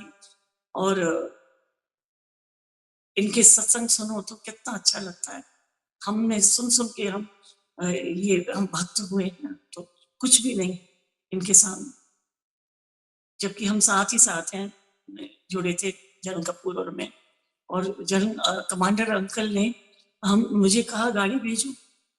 मैंने कहा नहीं अंकल, मेरा बेटा बड़ा वाला आया, मैं बेटे के साथ आऊंगी और जरूर सत्संग करूंगा। मैंने किया। उस दिन मैं बहुत सैंटी थी और आपने देखा भी होगा, वो वायरल भी हो गया है। बहुत रो रही थी, मैं देख रही थी कि गुरुजी आप ये कुर्सी पर क्यों नहीं है। लगता था ऐसा हर टाइम कि क्यों नहीं है आप, ये खाली क्यों है। और वो खाली थोड़ी ही होती, खाली नहीं होती। गुरुजी साक्षात बैठते हैं, कोई भी सत्संग करे, आप एक कुर्सी पे भी रख लो एक गुरुजी का छोटा सा स्वरूप, वही बहुत है। गुरुजी कहते थे, गुरुजी से बोलते थे सब कि गुरुजी आप चंडीगढ़ चले आते हो, फिर सत्संग कैसे करें। क्या हुआ, अरे मेरा स्वरूप रखो, कोई जरूर नहीं है कि बादाम रखो या वो करो और सत्संग कर लो। मैं तो सब जगह हूँ, सब जगह होते थे। कभी कभी कभी यहाँ एम्पायर स्टेट में होते थे, कभी चंडीगढ़ में। वो कहते थे नहीं आज तो हमारे यहाँ थे। तो गुरुजी अंतर्यामी, वो हर जगह होते थे। तो इसके बाद उन्होंने मुझे जब मैं बीच बीच में कहीं कहीं चली जाती, ये मेरी एक खास बात है, मैं वहां चली गई एनुअल सत्संग में, गुरुधाम चली गई। सो उसके लिए मुझे माफ करना गुरुजी। गुरुजी तो मुझे मैं बहुत प्यार करती हूँ। गुरुजी तो नहीं बुरा मानते, ये सब चीजों को नहीं मानते कि बिल्ली चली गई या दिया बुझ गया या कुछ हुआ, ये सब नहीं मानते गुरुजी। तो हम भी नहीं मानते। सब ठीक, सब सारे दिन ठीक, ये नहीं हम ये मंगल ठीक नहीं, बुध ठीक नहीं, सब ठीक। गुरु ने हमें सिखाया सब ठीक, हर दिन ठीक। इसके बाद मैं बैठी थी तो गुरुजी ने एकदम आवाज लगाई, जिन्नो आंटी। लोग चले गए थे, काफी लोग चले गए थे, एक आध तो आज्ञा ले रहे थे। 8-10 लोग होंगे और 4-5 तो सेवादार होते ही थे, जो जोशी अंकल अपने सब थे, होते थे। तो उन्होंने बोला, बहुत ही प्यारी और पतली आवाज थी गुरु जी की, ओ जग लाइया, मतलब मैं पंजाबी जग लाई इनू आंटी। मैंने कहा हाँ जी गुरु जी लाई। कहते आओ। तो मैंने जल्दी से अपना वो पैकेट को तो वहीं छोड़ आई। पैकेट को मैं गुरु जी के सामने क्यों ले जाऊं, वहां से मैं उसको जग को ले गई और मैं गुरु जी के सामने खड़ी हुई, ऐसे हाथ जोड़ के ऐसे किया। सिर्फ तीसरा दिन था, सिर्फ तीसरा दिन था। देखो जरा, देखो मेरे महाशय कि मेरे लिए जग मंगा दिया, बच्चे को ब्लेस कर दिया और वो जग लिया, जग को ढक्कन खोला, कुछ साइड में से पानी पिया, जल पिया अपना। तो जल उनका रहता था लपेट के, उनका एक नैपकिन होती थी तो उसमें लपेटा होता था। क्या पिया मुझे नहीं मालूम। इसके बाद उन्होंने लिया और उसके अंदर ऐसे करके कुछ मंत्र जाप, मन मुझे नहीं मालूम है क्या, कुछ बोला और कुछ फूक मारी होगी या जो कुछ उन्होंने थोड़ी देर के लिए, सेकंड के लिए, 2 सेकंड के लिए ऐसे किया और उसको जल भी डाला शायद थोड़ा सा और ढक्कन बंद कर दिया। कहते ये लो, ये रेणु आंटी, ये रेणु आंटी हर बार नहीं बोला, कभी बोल देते थे। तो कहते कि ये करना कि ये जग जो है रात को पानी इसमें भरना, आज ना खोली, आज रखे रहने, कल रात को पानी भरना, हॉस्पिटल में इसके साथ में रखना, इसको पानी पिलाना, ये वाला आधे से इसको नहलाना, और बाकी इसको कैसे साफ करना है। तो मतलब मैं अंदर दिल में सोच रही हूँ कि मैं पूछूं कि इसको साफ किससे करना है। उतने देर में गुरुजी ने बोल दिया और वो मुझे बाद में पता चला कि गुरुजी, जब बाद में जब एक्सपीरियंस होता है तभी तो पता चलता है ना कि भाई वो उन्होंने कैसे पता कर लिया कि मैं सोच रही हूँ। तो कहते वो जो साफ करना है वो अंकल बताएंगे। तो अंकल को इशारा किया, जो सेवादार बैठे रहते हैं जो गुरु जी की सेवा में। तो एक अंकल थे, मुझे नाम मालूम, उन्होंने कहा आंटी ये वाला जो जगह आप राख लेते हैं ना, राख राख से मांजना, ये बिम वगैरह साबुन से ना मांजना। ना ही मुझसे नींबू कहा, मुझे राख बोली तो मैं राख से ही मांजती हूँ। मुझे नहीं बोला कि नींबू से चमकाना है या कुछ है, जिसे आजकल वो बोल देते हैं मंदिर में, मुझे नहीं मालूम, मेरे को तो नहीं बोला, मुझे राख से बोला। राख मैंने मंगा बनाई खुद, और मैंने राख से उसको मांजने के लिए डब्बा आगे भी रखा है। आज भी वो जल पीता है, ठीक होने के बाद भी जल पीता है। तो फिर इसके बाद उस दिन फिर हमने भरा, उसको पिलाते रहे। मेरी बहू जाती थी अस्पताल तो वो पिलाती थी, वो नहलाती थी तो वो नहलाती थी, मैं जाती थी तो मैं करती थी, कपड़े चेंज कराने, तैयार करना। वैसे तो अटेंडेंट होते हैं आर्मी में, वो करते हैं, पर वो किसी को आने नहीं देता था वॉशरूम में, वो अपनी फैमिली से ही नहलाना धुलाना चेंज करना, खुद नहीं नहाता है, पूरी लेगा। तो इसके बाद हम जाते थे, दूसरे दिन भी गए, वो जल को पानी पीते रहे, और मतलब हफ्ता ही हुआ होगा जाते हुए, और वो लड़के ने हमको मम्मी बोला, और मेरे हस्बैंड को डैडी डैडी बोलते हैं, और उसकी मेमोरी में बहुत इम्प्रूवमेंट, हर चीज में, गुस्सा करने में, उसमें चढ़ने में बहुत इम्प्रूवमेंट, मतलब अब बता नहीं सकती हूँ कि गुरु की कृपा होती रही होती रही। और हमें बिल्कुल गुरु जी से जाते रहे, और हमने कभी गुरु जी को कभी परेशान नहीं किया कि जाके बोले जी गुरु जी कब ठीक होंगे या कुछ नहीं। भगवान से क्या पूछना है, भगवान ने ब्लेस कर दिया, आप तसल्ली रखिए। पेशेंस, गुरु जी ने सिखाया पेशेंस, सबर करिए, सबर, पेशेंस करिए। बहुत से सत्संग संगत है, वो बहुत से कहते हैं अच्छा आप रेणु आंटी गुरु जी की मानती है, अच्छा हाँ आपकी बेटी को ठीक किया था, आपकी तो बड़ी बड़ी ब्लेसिंग है, आपकी बेटी को जिंदगी दी। हम तो जो 2-3 दिन से जा रहे हैं, हमारी तो स्किन में प्रॉब्लम है, वो ठीक ही नहीं हुई। मैंने कहा तुम तो कमाल करते, गुरु जी कोई वहां डॉक्टर लगे हुए, मतलब तुम मंदिर में जाते में 10 साल तुम शिवलिंग पे चला रहे हो, कृष्ण भगवान के वृंदावन जा रहे हो, माता रानी के जा रहे हो, तो वो एकदम से कर देते हैं क्या? टाइम लगता है पूर्ण गुरु को प्राप्त करने में, टाइम लगता है। जैसे रविंद्र जी गाना गाते हैं, उसने गाना गाया कि पूर्ण गुरु मिलने में वक्त तो लगता है, सो पेशेंस टेक। गुरु के में अंदर राम चाहिए, गुरु को याद करिए। गुरु को क्या चाहिए? गुरु को प्यार चाहिए, उनकी भक्ति चाहिए, आप उसका शुक्राना करिए। आपकी चोट भी लग गई है तो भी शुक्राना करिए। मैं तो गिर जाती हूँ तो भी बैठ जाती हूँ, जैसे गुरु जी आपने जो गिराया मेरे कर्म काटे, और आपका शुक्राना कि मेरी हड्डी नहीं टूटी, आपका शुक्राना कि मैं ठीक हूँ। आप शुक्राना तो करना ही है, शुक्राना ही आपको गुरु के साथ में जोड़ेगा, और जोड़ रहा है। मैं ताज्जुब करती हूँ कि ठीक है हमने गुरु जी को छुआ या करा, तो कोई ऐसी बात नहीं है, ये गुरु ने सबको बुलाया। आज भी गुरु के साथ जितनी संगत जुड़ी हुई है, इतना प्यार से सत्संग करते हैं, इतने जुड़े हुए, कितने चमत्कार, कितने लोगों के कैंसर कितने ठीक हुए हैं गुरु जी आज कर रहे हैं। और आज कोरोना के टाइम में जैसे कहते थे गुरु जी घर घर सत्संग होगा, तो जब ये कोरोना का कोविड का टाइम नहीं था, तो आप देखिए कि सब जगह सत्संग ही हो रहे हैं। अपने आप मैं अकेली रह रही थी बसंत कुंज में, मेरे हस्बैंड यहाँ थे, मैं वहां फंस गई अकेली, तो मैंने मंदिर अपने कमरे में ही बना लिया। क्या बार बार दूसरे कमरे में क्यों जाना, यही रहेंगे गुरु जी मेरे पास, मुझे तो प्रोटेक्ट कर रहे हैं ना, कुछ नहीं होने दिया उन्होंने। और मैंने उनको प्रे करती रहती हूँ, दोनों टाइम दिया जलाती हूँ, करती हूँ। आप उनको कुछ भी नहीं चाहिए, प्यार चाहिए, भक्ति चाहिए। कितना अच्छा लगता है जब सत्संग में, अब सत्संग शुरू हो गए थे, हम भाग भाग के जाते थे कि टाइम से जाना। मैं हमेशा 5-10 मिनट पहले जाती थी कि जब तक वेलकम बेल से पहले जाना चाहिए, ये नहीं है कि बाद में आ रहे हैं, मुझे नहीं। और वो अपना है, वो गुरु जी बुलाते हैं, इसमें कोई बात नहीं। मैं इसमें कोई क्रिटिसाइज नहीं कर रही, मैं तो अपना बात कर रही हूँ, मैं अपनी बात करती हूँ।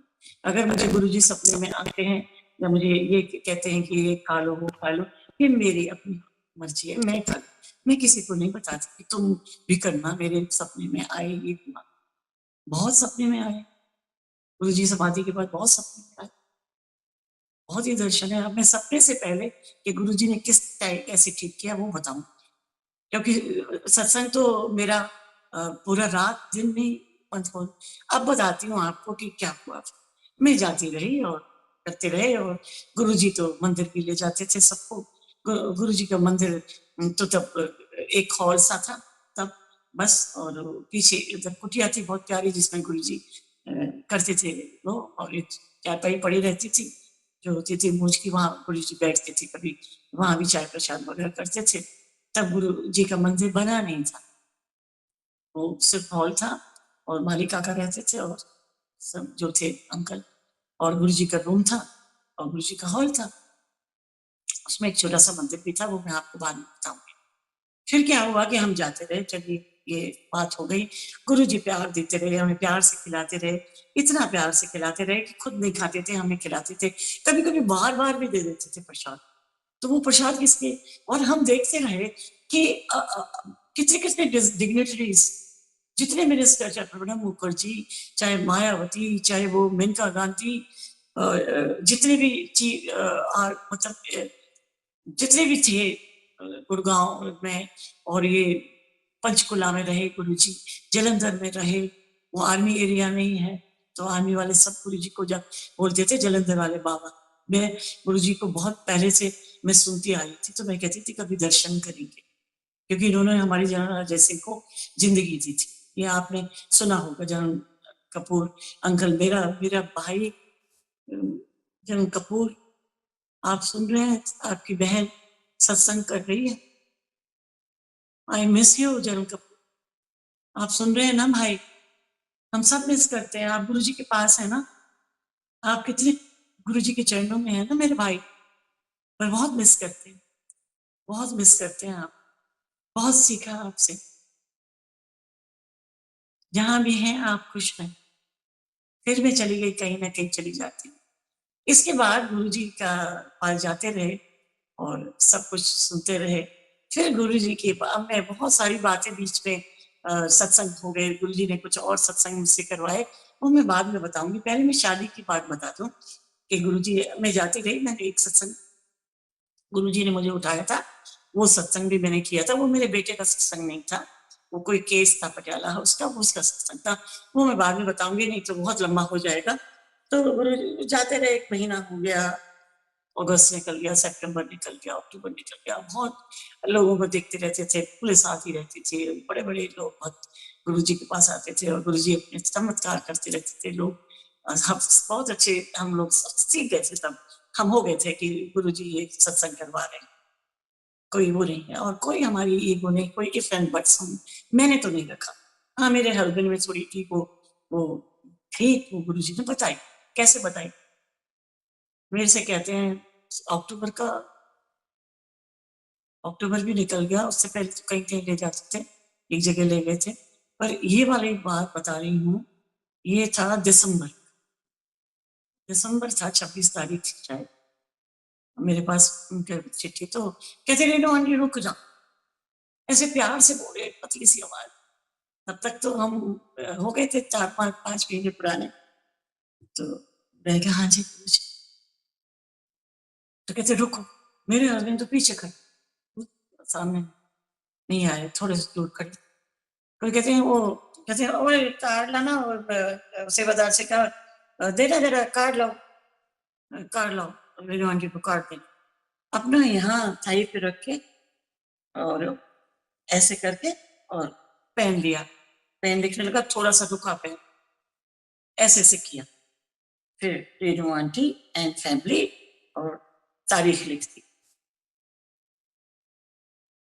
और मेरे को दे दिया बंद करके, और बोला, कहते हैं कि ये मैंने बुलाया, ये कार्ड है, लिफाफा, और ये कार्ड है, तुमने आना है, इसमें तारीख भी लिखी है, और फैमिली नु ना, मैंने फैमिली लिख दी है, आपकी फैमिली नु ना। मैंने गुरु जी फैमिली क्या, और बेटा तो अभी घर में आ गया है, मेडिकली कैटेगरी पे आ गया था, घर में भेज दिया था डॉक्टरों ने, अस्पताल में नहीं था, घर में था, वो ठीक होते जा रहा था, घर में था। वो कहते थे घर में ही रखो और घर में ही उसको एल्बम दिखाओ, ये दिखाओ, उनकी पढ़ाई लिखाई कराओ, और जो भी कराते थे, सिखाते थे, बात करते थे, उसको कॉन्फिडेंस देते थे।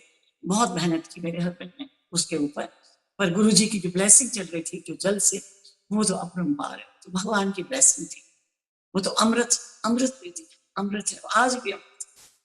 तो इसके बाद गुरुजी गए हैं, बुलाया, तो मैंने कहा गुरुजी कहाँ आना है? कहते सब कुछ मेरे से ही पूछना है, गुरुओं से, अंकल बताएंगे कहाँ है, अंकल आंटी को एड्रेस। अब क्या हुआ है कि वो एक लिफाफा दिया रेड कलर का, वो मैं भूल गई कि मैं लाई नहीं हूँ, संत मैंने तो मैं जरूर दिखाती। उस पे वो हिज हॉलीनेस ऐसे करके कार्ड लाया करते थे, जब भी शादी किसी की होती थी गुरुजी डेट देते थे, तो गुरुजी कार्ड रख लेते थे और संगत को बांट देते थे। तो वो मुझे भी दिया, तो मैंने कुछ नहीं पूछा। तो वो कहने लगे आंटी इसी के अंदर लिखा हुआ है कि कहाँ आना है, आपको ये तारीख भी लिखी है, तो आप वहां जाइए। ठीक, मुझको नहीं मालूम था कि शादी का है, और वो शादी का कार्ड भी नहीं था, सिर्फ उसमें गुरुजी का लिखा था कि फलाने फार्म हाउस में आपको गुरुजी की होलीनेस की ब्लेसिंग लेने आना है, तो वहां पूछना। तो वो गुरुजी ने हमें बुलाया। मैंने कहा फैमिली तो है नहीं, बच्चा बड़ा वाला आर्मी में कहीं पोस्टेड है, बेटी भी पोस्टेड है, तो मैं और मेरे हस्बैंड ही आएंगे। फिर मैंने कहा हाँ मैं जरूर लाऊंगी, कोई फैमिली मेंबर आना चाहिए मुझे। वो टाइम आ गया, मेरे हस्बैंड से कहा कि मैं डेट वो हमेशा करती थी, उस दिन मैंने छुट्टी ले ली थी होटल से, तो मैंने कहा मैं नहीं आ जाऊंगी, आज मेरे को वहां जाना है, तो गुरु जी के पास पता नहीं इतनी अच्छी जगह पे जाएंगे, गुरु जी बहुत प्यार करते हैं, बड़ा अच्छा रहेगा। तो हम लोग पहुंच गए, थोड़ा सा लेट हो गए, मेरे में तैयार हो जाओ। मैं तो अपना सूट सलवार सूट पहनी, जो पंजाबी सूट पहनती थी, मैं पहन के तैयार हो गई। ये तैयार नहीं हो रहे, तो आके अपने कमरे से निकल के आ रहे हैं, तो कुर्ता पजामा। मैंने कहा ये क्या पहना? कहते कुर्ता पजामा है और चप्पल है। मैंने कहा ये क्या कर रहे हो तुम? वहाँ फार्म हाउस पे कितनी संगत आई थी, कितने लोग वहां बुलाए होंगे, गुरुजी जाते हैं तो बहुत संगत आती है, जिसे भी भक्त ने बुलाया है या जो भी वहाँ गुरुजी खुद गए वहां ब्लेस करने जा रहे हैं, तो तुम तो हमेशा पैंट शर्ट पहनते हो, तो कुर्ता पजामा क्यों पहन रहे हो? कुर्ता पजामा तुमने ऐसा पहना है जो नया नहीं, धुला नहीं। कहते ठीक है, मैं पैंट शर्ट नहीं पहनूंगा, मैं चप्पल में जाऊंगा, क्योंकि फार्म हाउस है ना, फिर वो जूते उतारने पड़ते हैं, पहाड़ी स्टेट में भी जूते उतारते हैं, फिर हाथ धोते हैं, तो वहाँ फार्म हाउस होगा तो इजी रहेगा। तो चप्पल तो उतारनी है, तो आराम से उतारेंगे, हाथ भी गंदे नहीं होंगे। मैंने कहा तो फिर नया तो पहन लो, अच्छा वाला। तो एक था अच्छा सा लखनऊ वाला कुर्ता पजामा, नया था एक दफा, वो पहन लिया। फिर मैंने कहा तुम मानोगे नहीं, जिद है तुम्हारी, आज पैंट शर्ट पहन लो ना। कहते नहीं मुझे आज पहननी नहीं, जब मैंने कह दिया तो कह दिया। मैंने कहा ठीक। अब मुझको थोड़ी मालूम था कि ये गुरुजी ने इनके दिमाग में डाल दिया है कि उन्होंने इनको पैंट शर्ट पहन के बुलाना ही नहीं था, ये तो मुझे बाद में पता चला। फिर मैंने क्या किया कि हम लोग चले गए, हमने कार से, मेरे हस्बैंड ने कहा कि मैं कार पार्क करके आ रहा हूँ। मैंने देखा वहां घोड़ी खड़ी है, बैंड बाजे वाले खड़े हैं। मैंने कहा अरे ये तो बहुत बड़ी शादी है, लोग बड़ी बड़ी ज्वेलरी या बड़ी बड़ी ड्रेस पहन के, बहुत अच्छी बिग शादी, बड़े लोग की शादी, खूब रिच। और शादियों में तो सब इतने ज्वेलरी पहनते हैं, अपने पास तो यही गुरु जी की माला, गुरु जी का ये लगा हुआ, और ये क्या कहते हैं, ये संगत जी आप देखिए, ये इसमें ये पिन लगी है। जब गुरुजी ने वहां हम जाते थे पारिस्थिक, सबके गले में ये ऐसे इसको ये लटका के रखते थे, ऐसे करके तो गुरुजी देते थे, तो गुरुजी सबको देते थे, हमको नहीं मिला था। ये आप देखिए, ये वाला है, ठीक है। तो फिर गुरुजी ने ये हमको दिए, तो गुरुजी जब before I go to that farm house, मैं आपको बताऊं गुरुजी ने मुझको बांट रहे थे, तो मैंने हाथ किया, फिर मैंने कहा मुझे, मैं दिल में सोच रही थी मुझे ज्यादा चाहिए, तो मैंने धीरे से कहा, मैंने ऐसे पलट के, मैं गुरुजी ऐसे पलू धीरे से किया जैसे कोई वो ना करे, तो मुझे ये एक की जगह ज्यादा दी थी। तो मैंने, गुरुजी ने कहते क्या करूँ, क्या मैं सारे घर में लगाऊं। मेरे को उन्होंने दिए और मैंने छुपा लिए और मैंने घर में जब घर में आके देखा 7 थे, आज मेरे 5 साथ के साथ। बहू रानी के तो बाद में और भी दिए। चलो अब मैं पहुंच गई वहां फार्म हाउस पे। मैंने कहा तुम कार पार्क करो, मैं तो गुरुजी की पैर जा रही। मैंने देखा बहुत सुंदर सी हट बनी हुई है, फूलों से सजी हुई। गुरुजी का आसन था, वहां आसन पे बैठे हुए हैं। और इसके बाद बैठे हैं, और तो मैं पहुंच गई। तो दूर से ही देख के कहते हैं, लो जी आ गई रेनू आंटी, आ जाओ आ जाओ, देखो भाई ये मिलो। वहां और भी लोग बैठे थे, काफी लोग आशीर्वाद लेके चले गए। तो इसके बाद मैं पहुंची, तो गुरुजी ने कहा ये इनसे मिलो, ये रेनू आंटी अशोक होटल की है, समझो कि माल के नहीं है, ऐसे बोले। और मैंने कहा गुरुजी मजाक करें, मजाक बोला कि इंचार्ज है। तो मैंने कहा नहीं गुरुजी, मेरा होटल नहीं है, मैं तो मैनेजर हूँ, मैं तो वो भी नंबर 2 काम करती हूँ मैं तो। कहते अच्छा मेनू 10, उनको मतलब बोले, मतलब इतना कभी नहीं बोले जो वहां मैंने ये 10 काम तो बहुत कर दिए ना। मैंने कहा हाँ गुरुजी काम तो मैं बहुत करती हूँ। तो कहते हैं कि काम करती है, तो तभी तो मैंने बोला है कि बहुत काम करती है, तो इसलिए फिक्र नहीं है, 1 महीने में तुमको नंबर 1 बना देंगे, ठीक है ना। ये फोटो आ गई मेरी, यहाँ बड़ी भी आ गई है, पहले उन लोगों की आ रही थी, देखो ऐसे ठीक है। आंटी स्क्रीन पे आ रही हूँ मैं? हाँ जी आंटी दिख रहे हो आप, हाँ जी हाँ जी।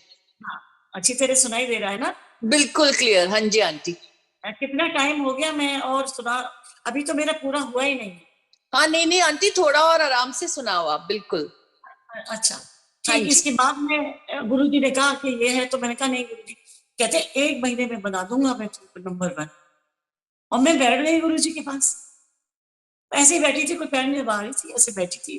गुरुजी ऊंचे पे थे, तो गुरुजी ने कहा कि रेनू आंटी, और फिर आ गई। कहते हैं कि वो कर्नल अंकल आ गया पजामे कुर्ते में। गुरुजी कि हाँ जी आ गए। मैंने कहा हाँ। मैंने कहा गुरुजी अभी आपने कहाँ से देख लिया? मैंने बोला। कहते नहीं मैंने कहा इतनी जल्दी कैसे? मैंने सोचा दूर से देखा होगा शायद, कार पार्किंग करके आ रहे हैं। तो कहते हैं कि नहीं, मैंने ही तो बुलाया कुर्ते पजामे में और चप्पल में, मेरे हस्बैंड नहीं आए थे जब तक अंकल। और कहते मैंने कहा क्यों गुरुजी? कहते मैंने कहा ये तो जिद पड़ गए थे पैंट शर्ट पहन। कहते मैंने बुलाया क्योंकि रेणु आंटी ये कर्नल को ना ईगो बहुत है, ये ना इसकी ईगो ठीक करने के लिए मैंने कुर्ते पजामे में बुलाया है, इसीलिए शायद उन्होंने शादी का कार्ड नहीं दिया था। अगर शादी का कार्ड वो हमें दे देते तो वो जरूर सूट वगैरह पहनते कि भाई शादी में बुला। शादी का नहीं था, वो गुरुजी का ही था जो ब्लेसिंग आना। तो इसके बाद 10 मिनट के बाद जब मैं आ रही, तो मैंने कहा नहीं गुरुजी ऐसी ईगो तो नहीं है, तो कहीं भी ले जाओ, खाना ना खिलाओ, अच्छा सा खुश हो जाते हैं। खैर कोई बात नहीं, इतने मेरे हस्बैंड आए, उन्होंने भी माथा टेका, पूरा तरीके से माथा टेका, बैठ हुए। गुरुजी का आ गए, अच्छा आ गए, मैंने बता दिया है, मैंने कुर्ते पजामे बुलाया, मैं कितना ये सब काम मैं बहुत हंसी। तो मैंने कहा चलो ठीक है। बुरा थोड़ा सा मेरे दिल में लगा कि देखो सब लोग ऐसे पहने हुए हैं, पर चलो ठीक है, उनको नहीं लग रहा तो मुझे क्या फर्क पड़ता है। फिर गुरुजी ने कहा, बहुत देर तक हम बैठे रहे, पर अभी ज्यादा मैं शॉर्ट करती थी। तो गुरुजी ने कहा रेनू आंटी अब जाओ और इंजॉय करो, खाना इंजॉय करो, जाओ खाना खा के आओ, तो लंगर खा के। मैंने कहा ठीक है। मैं दिल में ये सोच रही थी कि बहुत अच्छी स्टॉल लगी हुई है इटालियन की, वो खाना, मैं दिल में ही सोच रही थी। गुरुजी कहते हैं जो मर्जी खा। मुझे उस वक्त नहीं मालूम था कि गुरुजी को पता चलता है, ये तो बाद में पता चला रहते रहते। जाओ जो मर्जी खाओ, एंजॉय। तो मैंने गई और मैंने एंजॉय मैं कर रही थी, तो मेरे को बुला के एक सेवादार आया, पीछे से कि आंटी वो अंकल भी मेरे साथ, तो अंकल को बुला रहे हैं, अंकल गुरुजी। तो मैंने कहा जाओ अंकल, गुरुजी बुला रहे हैं। तो मैंने पीछे मुड़ के देखा, गुरुजी के पास ऐसे करके खड़े थे झुके हुए। गुरुजी कुछ ऐसे हाथ से कुछ इशारा कर ऐसे करके कह रहे उधर की हाथ ऐसे कर। मैंने कुछ नहीं, मैं अपना खाना खाने गई, वहां पर टेबल डली रहती है, एक चेयर थी, मैंने कहा अच्छा सबको बढ़िया इटालियन लिया। मुझे याद नहीं है मैंने नॉनवेज लिया था या लिया था, शायद लिया होगा या मैं नहीं बता सकती, पर बहुत दिन हो गए, 99 की बात। मैंने अपने प्लेट भरी, खूब खाया, मैंने आइसक्रीम भी खाई, गुलाब जामुन। मैं खाना खा के मेरे हस्बैंड चले आ रहे हैं, एक गिलास लेके, उसके ऊपर जैसे गुरुजी रखते हैं ऐसे नैपकिन रखी हुई है। तो मैंने पूछा ये क्या है, क्या लाए हो, इसमें क्या है जूस को? तो कहते नहीं वो गुरुजी ने बुलाया था ना, तो गुरुजी ने बोला था कि खाली सोचता ही रहेगा कि पीऊं या ना पीऊं, मैं तुम्हें आज्ञा दे रहा हूं कि तुम जाके पियो, तुम बाहर में चले जाओ, और पियो का नहीं बोला, कहते बाहर है उधर इंजॉय करो, दो ऐसे कर कर, एक नहीं दो, ऐसे इशारा करा कि मतलब तुम you can have good time. क्योंकि रास्ते में बोल रहे थे कि गुरुजी जब भी बुलाते हैं ना, कहीं बाहर ले जाते हैं, तो मेरा ड्रिंकिंग टाइम खराब हो जाता है। तो गुरुजी तो जाने जान है, तो उन्होंने भेज दिया। अब गुरुजी की आज्ञा तो ये मानेंगे, कान को भी हाथ लगाया, फिर भी गुरुजी नहीं माने, चले। उन्होंने फिर ले ली और पी लिया, इन्होंने खाना कब खाया मुझे नहीं मालूम, मैं तो अपना खाना खा के गुरुजी के पास आ गई। और इसके बाद मैं गुरुजी के पास आ गई और गुरुजी ने किसी से पता से बोला रहने दो, हाँ आप लोग नहीं आ रहे हैं ना, तो इसलिए वो फोटो में ये लोग नहीं आ रहे ना, इनका मंदिर नहीं आ रहा, और देखो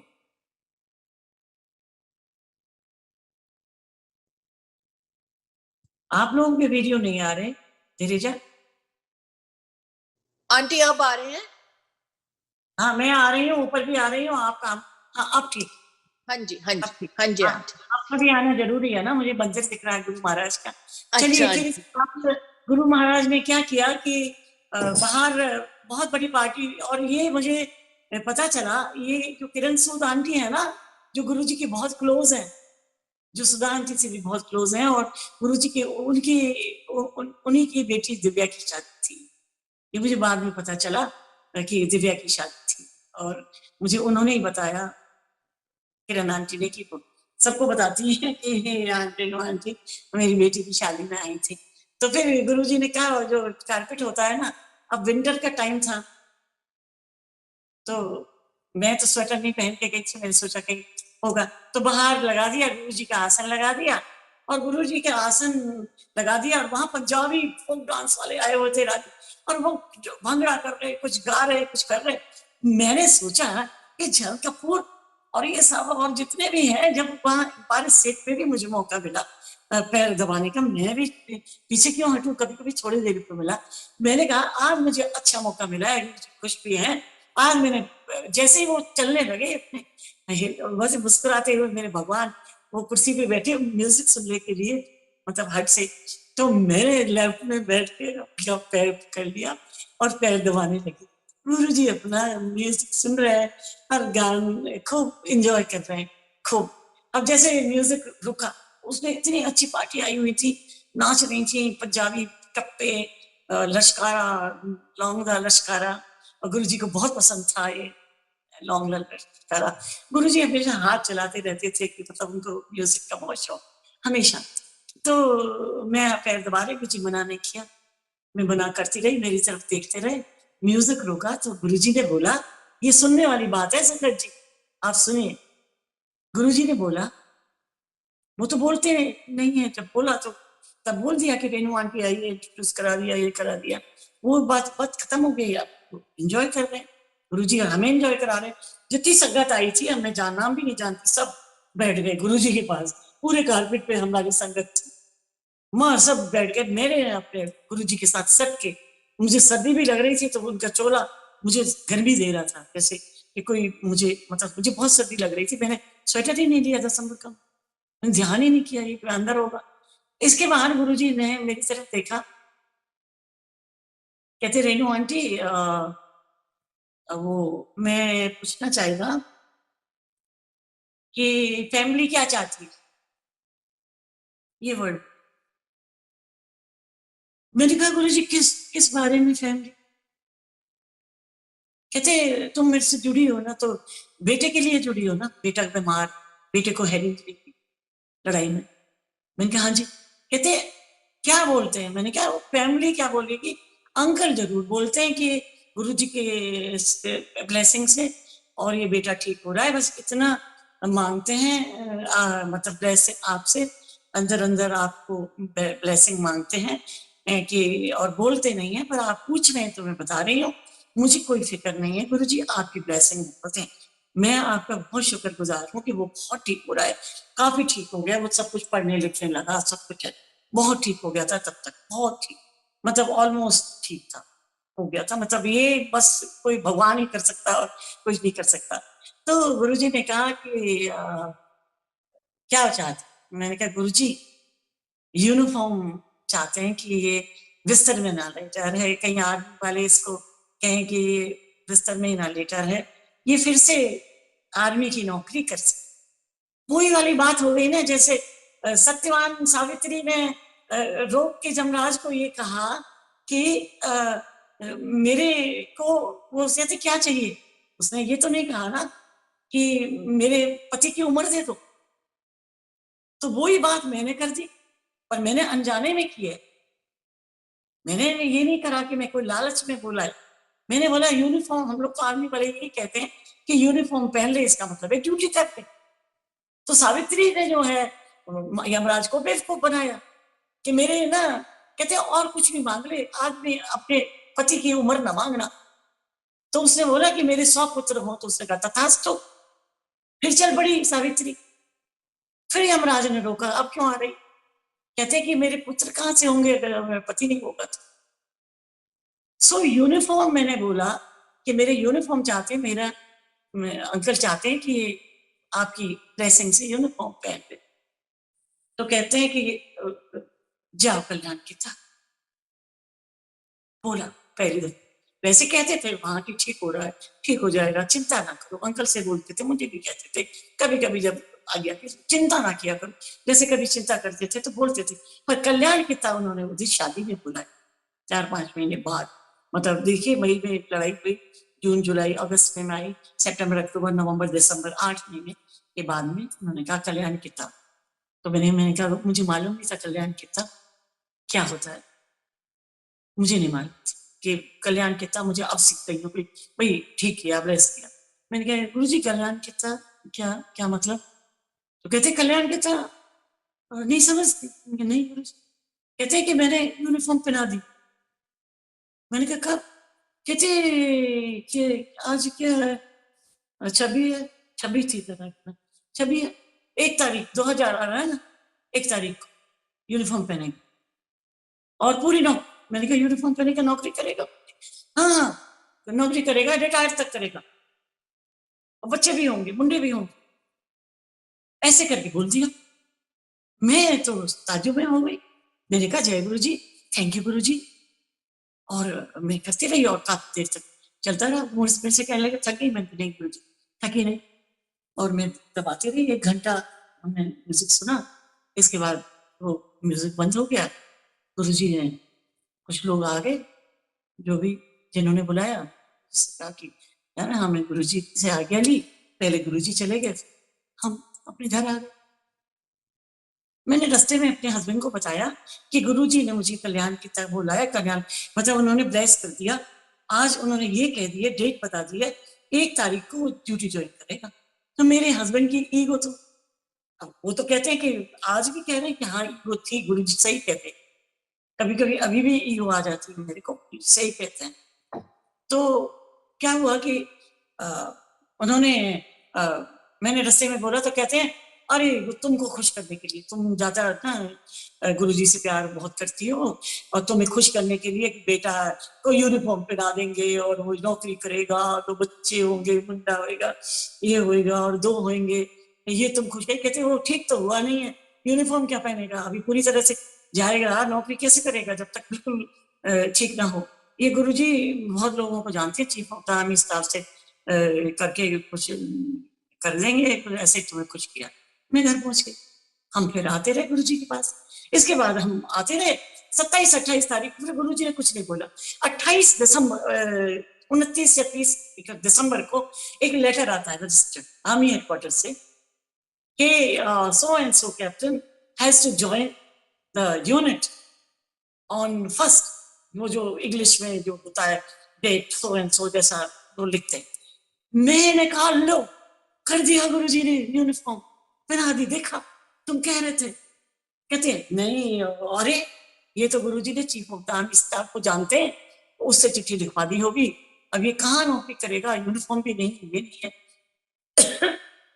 जल्दी से लाए, क्योंकि जो पहली यूनिफॉर्म थी, इसकी यूनिफॉर्म तो थी नहीं, कारगिल में ही रह गए सब सामान, वो भी नहीं आया था लौट के। लगभग सा एक यूनिफॉर्म हमें पकड़ा दी आर्मी वालों ने कि भाई इसमें आया था, इसके खून के धब्बे हैं। वो रखी हुई थी, वो ड्राई क्लीन भी कराई, वो आज भी रखी हुई है हमारे पास, वो पूरे खून ही खून है, क्योंकि इतना खून बहा था उसका। तो एक ये गए वहां और यूनिफॉर्म लाए, इसके जो बैजेस होते हैं कैप्टन के वो भी खरीदने पड़े, और यहाँ तो नहीं था, वो तो अपने पास रखता था। तो ये खरीदे, वहाँ एक मार्केट है वहाँ, तो वहां से लेके आए, यूनिफॉर्म लाए, इसके साइज की पूछ के ले आए, और 1 तारीख को इसको ले गए कार में, और जिस यूनिट में दिल्ली में इसको छोड़ आए।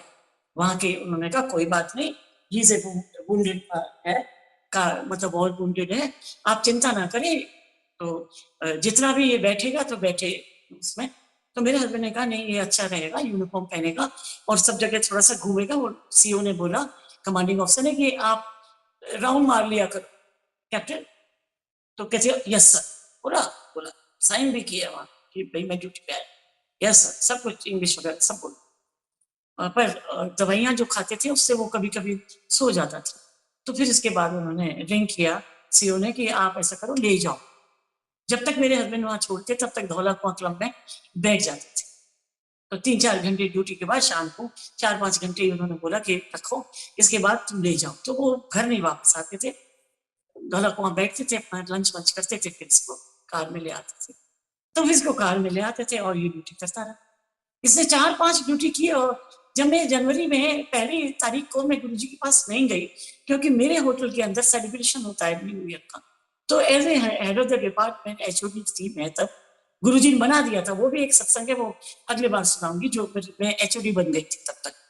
गुरुजी ने मुझे बना दिया था, तो मैं जो मैं नंबर 2 थी, मैं नंबर 1 बन गई थी। आई वॉज होलसेल इंचार्ज, मेरे नीचे था, और मेरे से खुश था आईटीडीसी, तो इंडिया टूरिज्म डेवलप कॉर्पोरेशन, तो मैं काम करती थी। रोमा ग्रोवर भी मेरे साथ थी, मेरे मैनेजर थी था। मेरी बेटी के साथ ही उस इंस्टीट्यूट में किया है, मेरी बेटी से बेटी की तरह है, वो बहुत प्यारी है। रोमा ग्रोवर भी गुरुजी बहुत प्यार करती है, आज भी मिलती है कभी, तो वी वर टुगेदर। इसकी शादी भी मेरे सामने हुई, इसके बच्चे भी मेरे सामने हुए, और बहुत ही ब्लेस्ड है। गुरुजी बहुत प्यार करते थे, क्योंकि वहीं रहती थी एम्पायर स्टेट में, बहुत ब्लेस करके गए। इसके बाद क्या मैं कह रही थी, हाँ उसको फिर मैं आती थी। फिर मैंने क्या किया कि 2 तारीख को मैं गुरुजी के पास वसंत कुंज से चली कि चलो थैंक यू करेंगे, गुरुजी को क्या ले जाएं। अब गुरुजी को क्या दे सकते हैं हम, वहां तो सुधा आंटी और ये सब बांटते थे लड्डू प्रसाद, और ये प्रसाद, हलवा प्रसाद वगैरह। पता नहीं मेरे मन में ये आया कि मुझे रेवड़ी बहुत पसंद है। तो मैंने एक ठेली देखी, तो मैंने कहा भैया रेवड़ी वाले कैसे किया। उन्होंने, मैंने वो 1-1 किलो या 2 किलो, याद नहीं है, गुड़ की भी और रेवड़ियों के पैकेट बना के मैं ले गई गुरुजी के पास। और मैं एक बात बता दूं कि मैं जब तक गुरुजी के पास गई हूँ, तब से अशोका होटल में एक ऑर्डर था मेरे फ्लावर डिपार्टमेंट में कि तुम लोग जो गुलाब लाओगे उसकी पत्तियां छाड़ के मेरे ऑफिस में भिजवा दो 2 बजे तक। वो चुन चुन के माली जो था फ्लावर दुकान के मैनेजर, वो चुन के भेजता था। कहते कहाँ, किसके लिए चाहिए था, कि मेरे गुरुजी है, उन्हें उनके चरणों में, पहले हम लोग माला भी चढ़ाते थे, तो मैं गुरुजी के लिए वो फूल ले जाया करती थी पाल स्टेट पे। फूल कोई कांटा नहीं, मेरे मालिक को चुभ नहीं जाएगा, नहीं कांटा नहीं। मेरे शिव जी को, मेरे प्यारे शिव जी को कैसे जो बोल सकते थे वो लोग, इतने मुलायम, इतने सुंदर। तो इसके बाद मैं गई और जैसे ही मैंने किया, एकदम बोले पहन ली यूनिफॉर्म, देखो। मैंने कहा हाँ जी गुरुजी, पहन ली, कल ही पहन ली। मैं बोल बैठी कि मैं कल नहीं आ पाई, वहाँ मेरे हाँ होटल में था ना सर। मतलब बोलने की, कहने की देर नहीं है, सोचने की देर नहीं है। गुरुजी बोलते थे, कहते चंगा। अब मैं गुरुजी के सामने तो वो ले नहीं जा सकती थी, तो मैं गुरुजी के पास जाने से पहले वो पैकेट मैंने किचन में रख दी। अब वो मुझे नहीं मालूम है कि उस दिन बांटे या क्या हुआ, कैसे हुआ, मुझे नहीं मालूम। ये सब चीज में रखते। मैं गुरुजी कभी किसी से पे नहीं लेते, जैसे प्यार लेते थे, प्यार इसी तरह से सब चलता रहा।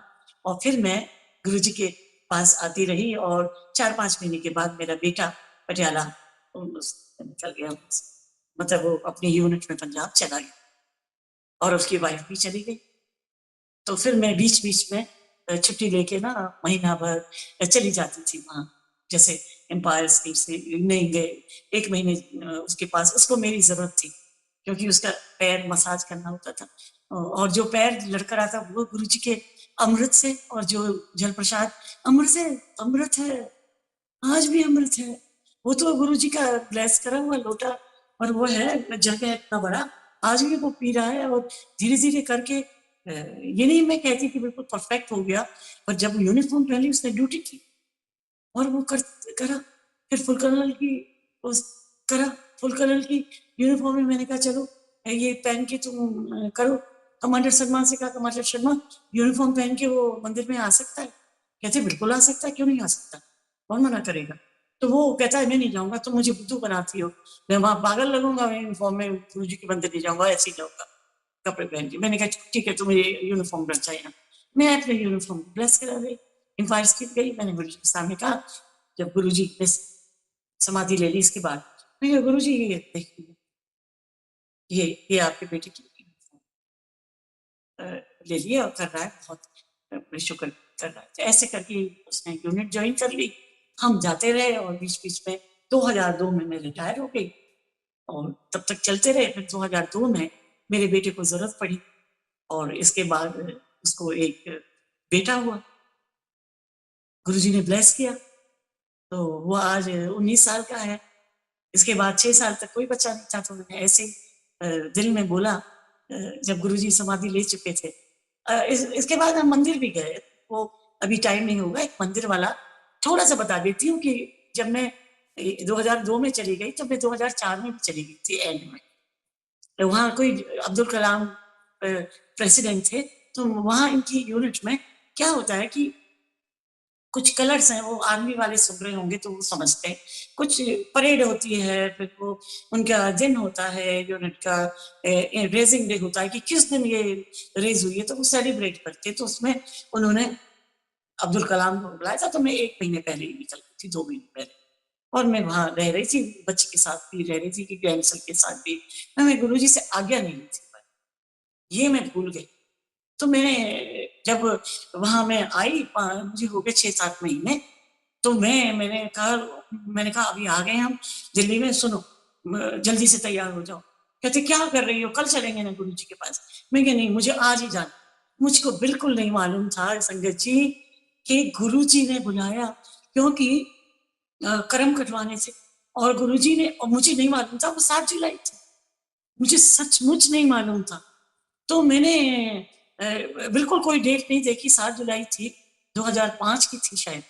तो मैंने हस्बैंड ने कहा अच्छा चलो, तुम कह रही तो चले। हम एम्पायर स्टेट के सेवादार ने कहा अरे आंटी आप यहाँ क्यों आई, आपको नहीं मालूम है आज 7 जुलाई है? मैंने कहा हाँ है तो सही। तो कहते हैं आप मंदिर जाओ, जाओ जल्दी चले जाओ, मंदिर में है गुरु जी। फिर हम लोग गए, बिल्कुल जंगल था, वहां जाके गुरु जी के वहां बैठे, 7 सीढ़ियां थी, उसको चढ़े। तो सेवादार ने बोला कि नहीं, गुरु जी की आज्ञा है कि आप पहले लंगर पर। तो पीछे थोड़ी थोड़ी धीमी धीमी सी बारिश हो रही थी, वो भी मैंने बाद में सुना था जेठा अंकल से कि बारिश पहले बहुत तेज थी, पर कुल संगत पीछे गार्डन में लंगर कर रही थी, तो गुरुजी ने बारिश रोक दी थी। तो बहुत धीमी धीमी थी, हमने लंगर किया। लंगर करके जैसे ही मैं एंटर की, गुरुजी की जो पंजाबी में डांट पड़ी मुझे, मेरे हस्बैंड तो पीछे छुप गए और मुझे डांट, में तो वहीं खड़ी हो गई। सारी संगत मुझे ये देख रही कि ये सलवार सूट में लेडी कौन है जिसको इतनी डांट पड़ी।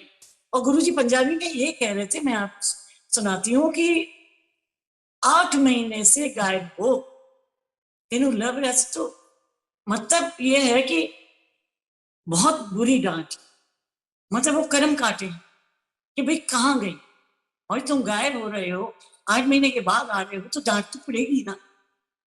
तो मेरे कर्म काटे, क्योंकि उसी टाइम में 60 साल की होने वाली थी। 2007 में मैं 60 साल की हो गई थी, और मेरी उम्र सिर्फ 60 साल थी जन्म पत्री में। तो शायद वो गुरुजी मुझे ब्लेस करना चाहते होंगे, तो मुझे डांट पड़ी तो मैं वहीं बैठ गई, नहीं गई आगे। मैं अगर जाऊंगी तो गुरुजी मुझे मारेंगे, कहीं थप्पड़ी मार दे तो मैं क्या करूंगी।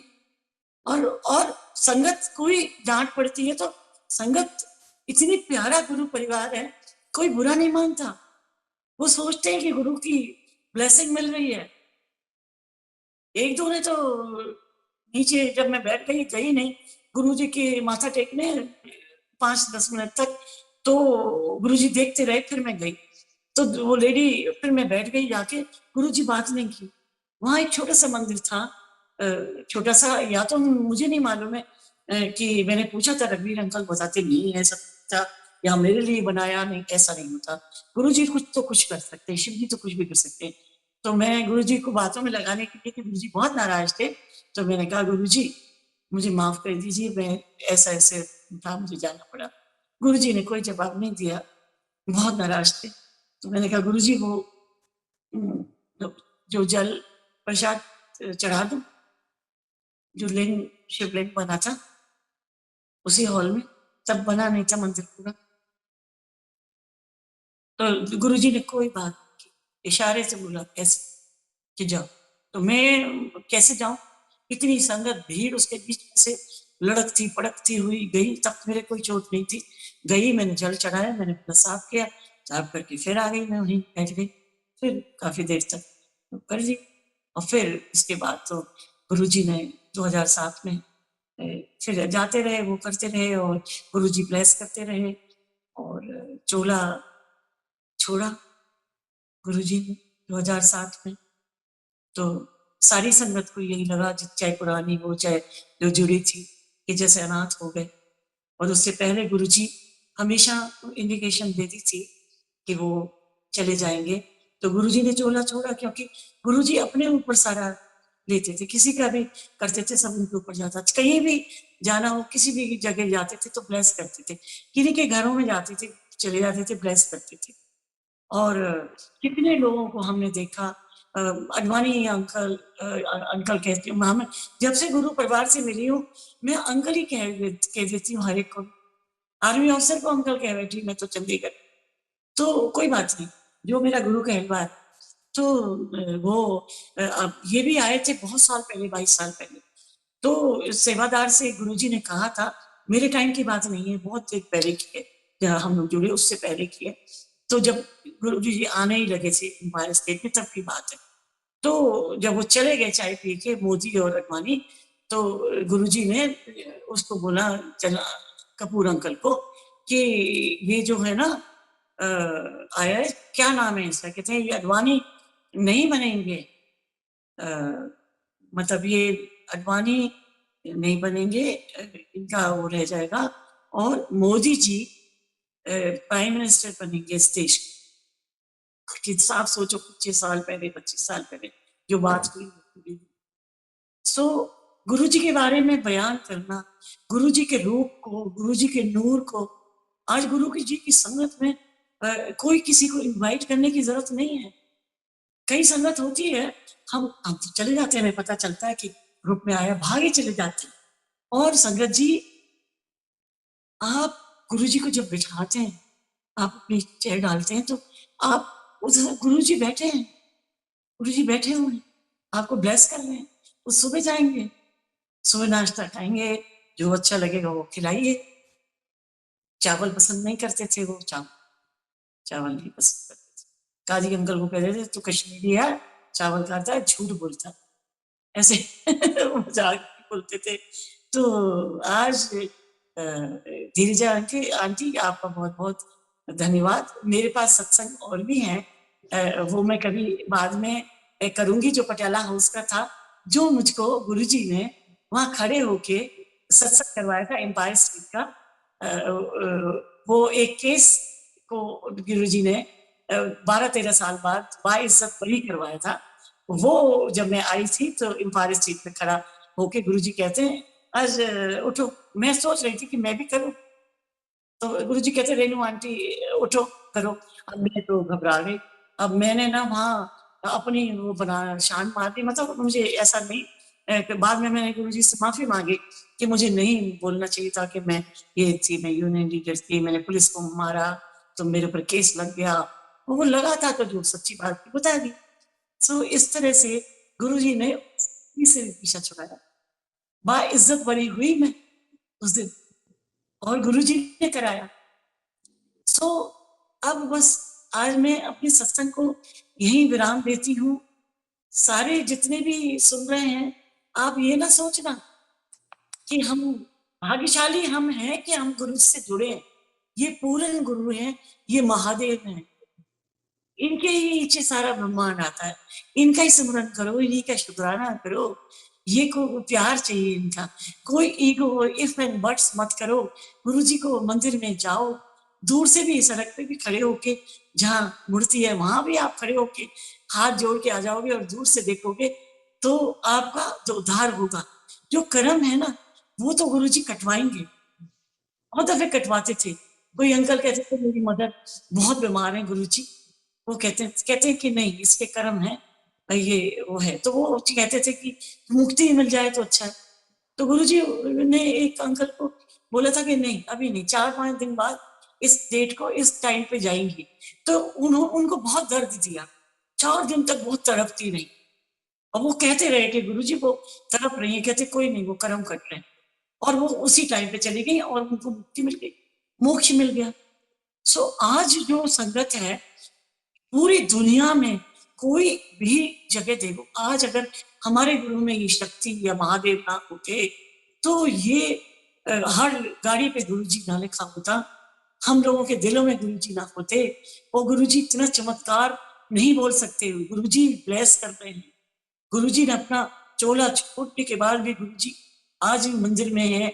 आज हर हर घर में ये हो रहा है, सत्संग हो रहा है, कितना जोर दिया है। आप देखिए पहले तो हम जाते थे हफ्ते में चले गए एक सत्संग, चलो गुरुजी की पूजा करी। अब तो हम रोज करते हैं, रोज आप 1 घंटा गुरबानी चलती है और गुरुजी से कहते हैं। अब तो मैं यही कहती हूँ कि गुरुजी जैसे आपने हम लोगों को, और जितनी संगत है नई पुरानी कोई नहीं है, मतलब आपका गुरु परिवार, हम गुरु परिवार के हैं। आज हमारी फैमिली इतनी मेरी हेल्पफुल, मैं बहुत लकी हूँ। बहुत लकी हैं और लोग होते हैं जिनके बच्चे माँ बाप को सेवा करते हैं। और मैं एक मेंशन जरूर करना चाहूंगी कि मेरी डॉटर इन लॉ भी गुरुजी से मिली, और उसको भी गुरुजी ने बहुत ब्लेस किया, उसके हस्बैंड को ठीक किया, उसकी जिंदगी दी। गुरुजी से बहुत प्यार करते थे। और एक दफे झगड़ा करके भी गुरुजी को अकेले भी 4 बजे मिल के आई, वो मैं अगले बार सुनाऊंगी। जब भी गुरुजी नहीं मिले थे, सो गए, तो देवदानी का तो बाद में आना, वो सत्संग अलग है, वो बाद में बताऊंगी। उनको भी गुरुजी कुछ तस्वीरें हैं ये वो दे गए, तो वो रखती हैं, वो मुझे नहीं करती। और उनका एक बेटा 19 का, और जो दोबारा गुरुजी ने दिया है वो अभी 11 साल का हो गया है। और वो गुरुजी ने की ही दोनों बच्चे हैं, गुरुजी को बहुत प्यार करते हैं, हर टाइम अपने सनावर में पड़े हुए हैं। अभी तो सनावर बंद है, दूसरा वाला बच्चा इंजीनियरिंग के लिए तैयारी कर रहा है, गुरुजी से कह दिया है। गुरुजी से मांगने का मतलब ये था कि गुरुजी आप मांगेंगे कि भाई मेरा फलाने कॉलेज में हो जाए, अरे गुरुजी उससे भी अच्छा कॉलेज कर देंगे, तो क्या करोगे। तो मैंने गुरुजी से ये नहीं कहा, मैंने कहा गुरुजी इम्तिहान दिया है, आप ये मत सोच रहे कि मांग रही हूँ, मैं तो अरदास कर रही हूँ, उसको कहीं भी अच्छे में करवा लीजिए सेटल। और आप करवाएंगे, आप बात करिए, आप करवाएंगे, गुरुजी पे छोड़ दीजिए। सो वो भी बहुत करती हैं। हम सत्संग में, जब मैं मेरे बेटा चंडीगढ़ में पोस्टेड था, मैंने पूर्णमासी पे वहां भी किया था। अनुराग अंकल, जनरल दीपेंद्र सिंह के यहाँ हर महीने होता है, और गुरुजी ने मुझे सपने में दिखाया था एक दफे, और ये बोला था कि सत्संग कर चंडीगढ़ जाके। तो मैंने कहा चंडीगढ़, बोले मैं क्यों जाऊं चंडीगढ़, पर मेरे बच्चे की पोस्टिंग हो गई कालका से चंडीगढ़, और मैं चंडीगढ़ जाके रहने बेटे के कोल के पास। और मैंने वहां अनुराग अंकल को कहा, सुखमनी आंटी को भी फोन किया था। सुखमनी आंटी ने कहा तुम दिल्ली जाने से पहले आप आ जाना, लंच करना मेरे साथ। वो उनको बहुत प्यार करते हैं, सुखी और सुखमनी आंटी को वो अपनी बेटी मानते हैं। गुरु जी वहां रहते थे उनके पास, उनको बहुत ब्लेस्ड है। तो मतलब वो किसको प्यार नहीं करते, सबको, नवराज अंकल, ये सबको, जन कपूर, जन अरोड़ा, कमांडर अंकल, सबको ब्लेस कर रहे हैं। नारायण अंकल, आप भी देखिए कि उस दिन उन्होंने सत्संग किया, इतना मन करता है कि सुने कि क्या करें। और जो मेरा सन इन लॉ कभी नहीं मानता था, 2000 की, यही 2000, सॉरी, ये जो 2 साल पहले जो जनवरी गई है और मार्च में कोविड हुआ है, मुझे सिर्फ 2 लाइन और बोलनी है। मेरी बेटी रिस्पेक्ट करती थी, मेरी बेटी मिली थी गुरुजी को। गुरुजी ने कार से देखा था कि काफी मेरी, मतलब उन्होंने सोचा होगा ये रीनू आंटी जैसी शक्ल है, तो शायद मिली, पर वो कभी गुरु के मंदिर नहीं गई, नहीं कभी फायर स्टेट। वो अपने साईं बाबा और ये सबको मानती है, पर गुरुजी की रिस्पेक्ट करती है, बच्चे मानते हैं। तो इसके बाद क्या हुआ कि मैं ये मेंशन करना चाहूंगी कि मेरी जो बहू है, उसको प्यार से वैसे नाम प्रीति है, रिंकू है, मैं इतनी भागवान हूँ जो गुरुजी ने उसकी पत्नी दी मेरे बेटे की, उसने साथ दिया अपने हस्बैंड का, एक आर्मी ऑफिसर का। नहीं तो 1-2 महीने बाद जब देखते हैं और लगता कि वो शायद कभी नहीं ठीक होगा, तो लोग छोड़ जाते हैं आजकल। पर उसने बोला नहीं मम्मी, मैं अपने हस्बैंड के साथ। और सच पूछो तो शिव जी भगवान ने, मेरे गुरु ने ही ये शक्ति दी, और उसको वो सेवा करती है और बहुत अच्छी तरह लुक आफ्टर करती है। ये गुरु जी की ही देन है, और गुरु जी का बहुत बहुत शुक्रिया है कि मेरा परिवार बहुत अच्छा है। सब अपने बच्चे अपने गुरु जी को बहुत पसंद है कि अपने माँ बाप की सेवा करो, उनको कभी ऐसा ना छोड़ो। लकीली मेरे बच्चे बहुत अच्छे हैं। सो सब इस तरह से सबके परिवार में सब सुख रहें, गुरु जी सबको ब्लेस करें। ये कोरोना का टाइम जाए, सो ये मास्क पहनना बंद करें। और सारी संगत को मेरा फिर से बहुत बहुत नमस्ते, और मेरे गुरु जी को बहुत बहुत प्रणाम। And we love you Guru ji.